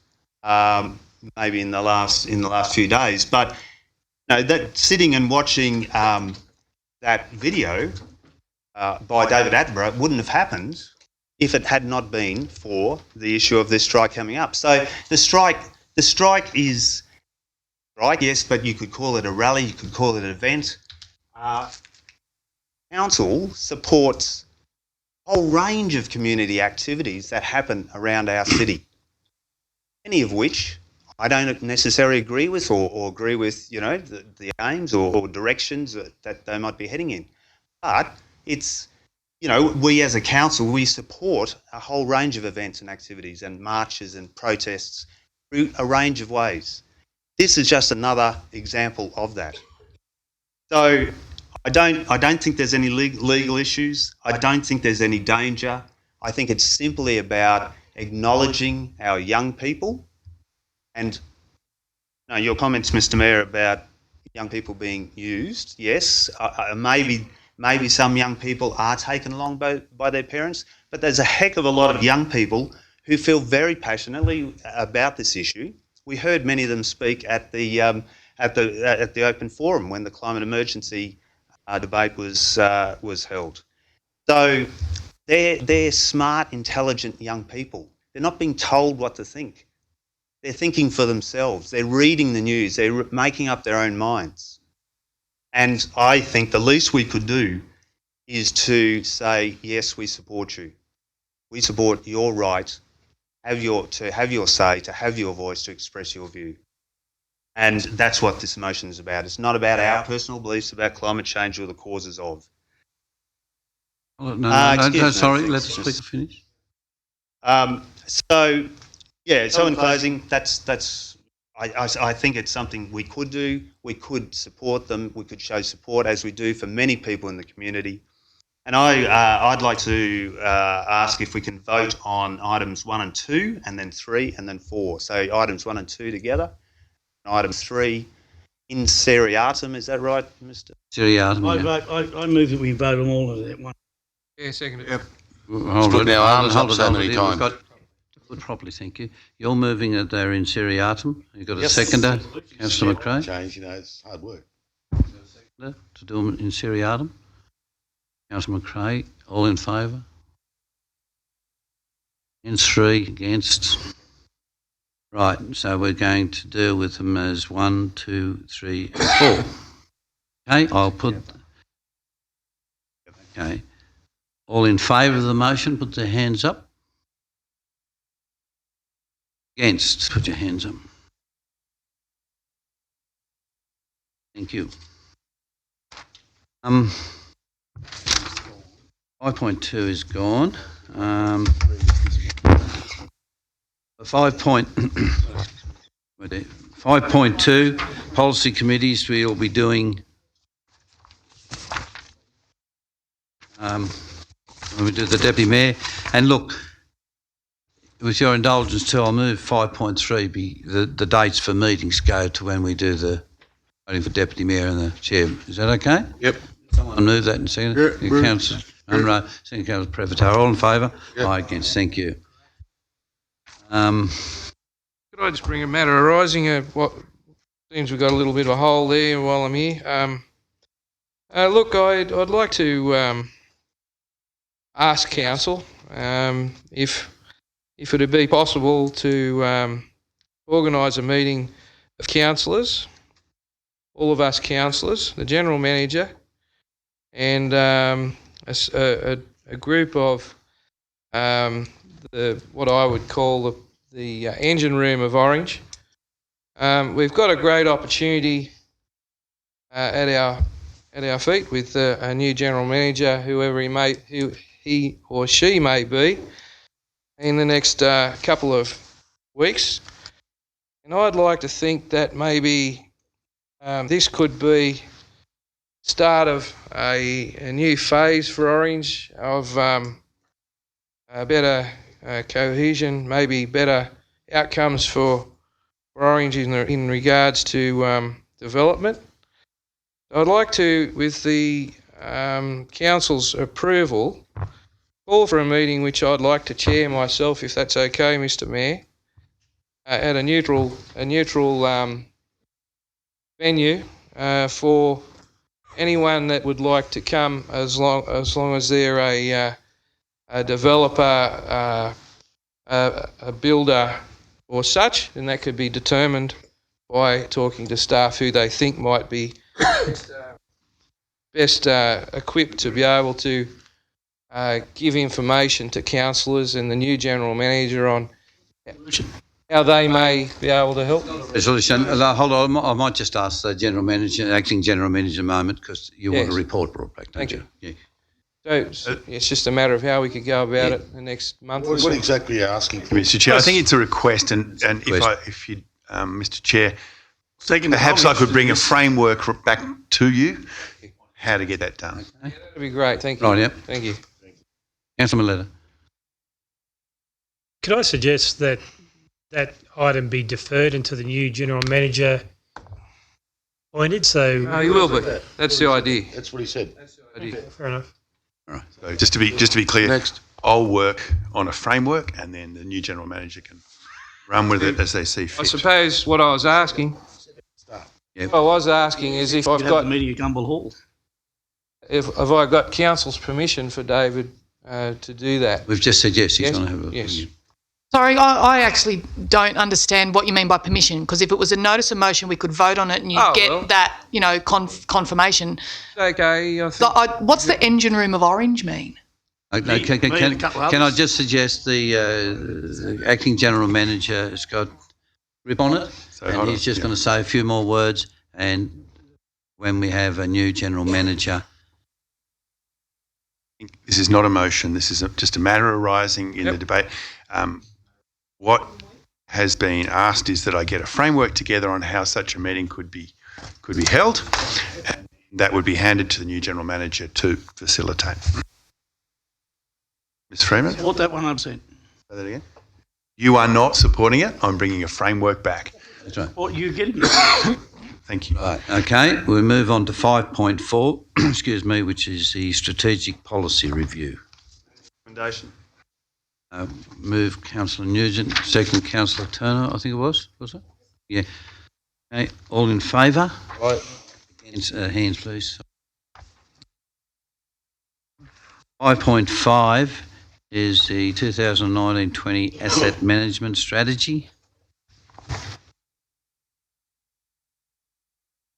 I'll move it. Move Councillor Duffy. Do we have a seconder? Councillor Munro. All in favour, your hands up, please. Yep, all. Everyone. Just as a matter arising, Mister. Colin Young, Mr. Young, spoke on this issue, and that was a long time ago. Can someone enlighten me as to what he was referring to in relation to this item? He was looking at documents around the budget time, which had asset work among them, and he's comparing this new updated report with that and asking for clarification why the numbers don't gel. I suggest Mr. Greenham brings a report back, perhaps talks to Mr. Young, gets some clarification, and we'll sort that back to you. If I may take it, with you with the chair's indulgence, I have spoken to Colin Young, and he was looking at the fair value statement that we've got on page 75. Yep. If you have a look at that, there's some numbers listed there, and what you haven't got in front of you at the moment is the fair value statement out of note 9A from the consolidated accounts. So we use the 30th of June 2018 ones as the most current ones at the present. The 30th of June 2019 ones are still being prepared. And while most of those numbers line up exactly with the same asset management plans to the reporting description under the financial statements, some of them don't, and there's very good reasons. So one of them in particular is the aerodrome and the aquatic centre. Under the financial accounts, the aerodrome isn't separated out, but under the swimming pools is, and it has a fair value of $4.4 million under the consolidated accounts. In the asset management plan has 13.2 million, and the issue is there with under the accounting standards, they look at the swimming pool itself. They do not look at all the assets that involve the aquatic centre. So they don't look at the buildings, they don't look at the car park, they don't look at the fencing, all of those other assets. add into that valuation. What is done though is it is reconciled. So the total figure down the bottom there of what our fair value of total assets is exactly the same in both reports. That's the $1.5 billion. Yeah. Sorry, I did have Does another. that answer? Yes. Yeah, basically. Yeah. No, thank you for that. Matter arising, I think Mr Young also referred to an extension of a period for exhibition. Was that the same issue that Ms Salter was raising? Yeah, it was the same issue, and it's about an amendment that hasn't yet come to you. We'll take her comment on board, and I think, you don't need to deal with that. You don't need tonight? to deal with it now. They're both asking for an extension in the exhibition due to some sort of misunderstandings. Okay. I'll consider that with the Director of Planning. And one other question in relation to part 4 of the recommendation, hold an Asset Management 101 workshop for each and every new council. 3 months. We didn't have one of those? Did we have an asset management? I don't think you did. New recommendation. It's a new idea. It's a new idea. It's an initiative. Will we get that workshop? You asked for one, we will give you one.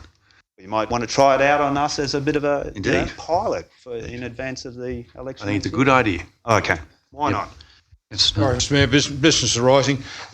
Some months ago, probably close to 6 months ago now, we approved a DA for Ian Ashcroft down at Ashcroft's IGA to upgrade their supermarket. That's virtually been finished now and it looks fantastic. I'd like to move that we write to Ian Ashcroft and congratulate him on the upgrading, especially as I mentioned earlier, business is pretty tough and a lot of businesses in town at the moment with a downturn in income from farmers and those that farmers support as far as machinery dealers and car sales. The whole thing, it flows right through.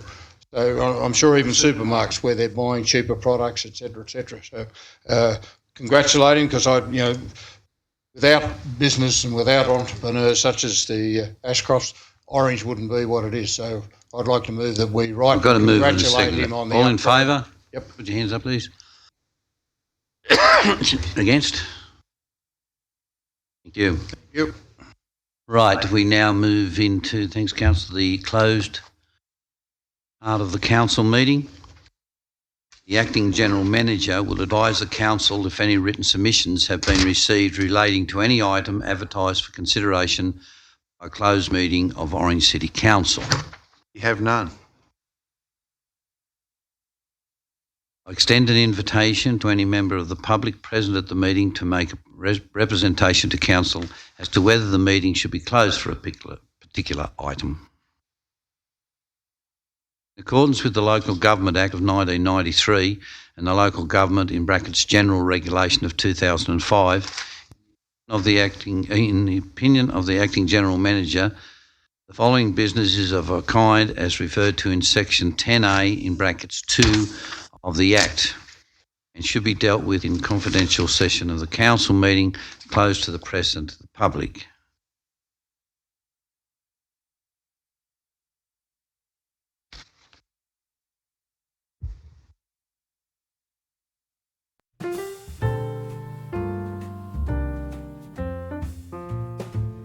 Land acquisition part lot 26 DP 108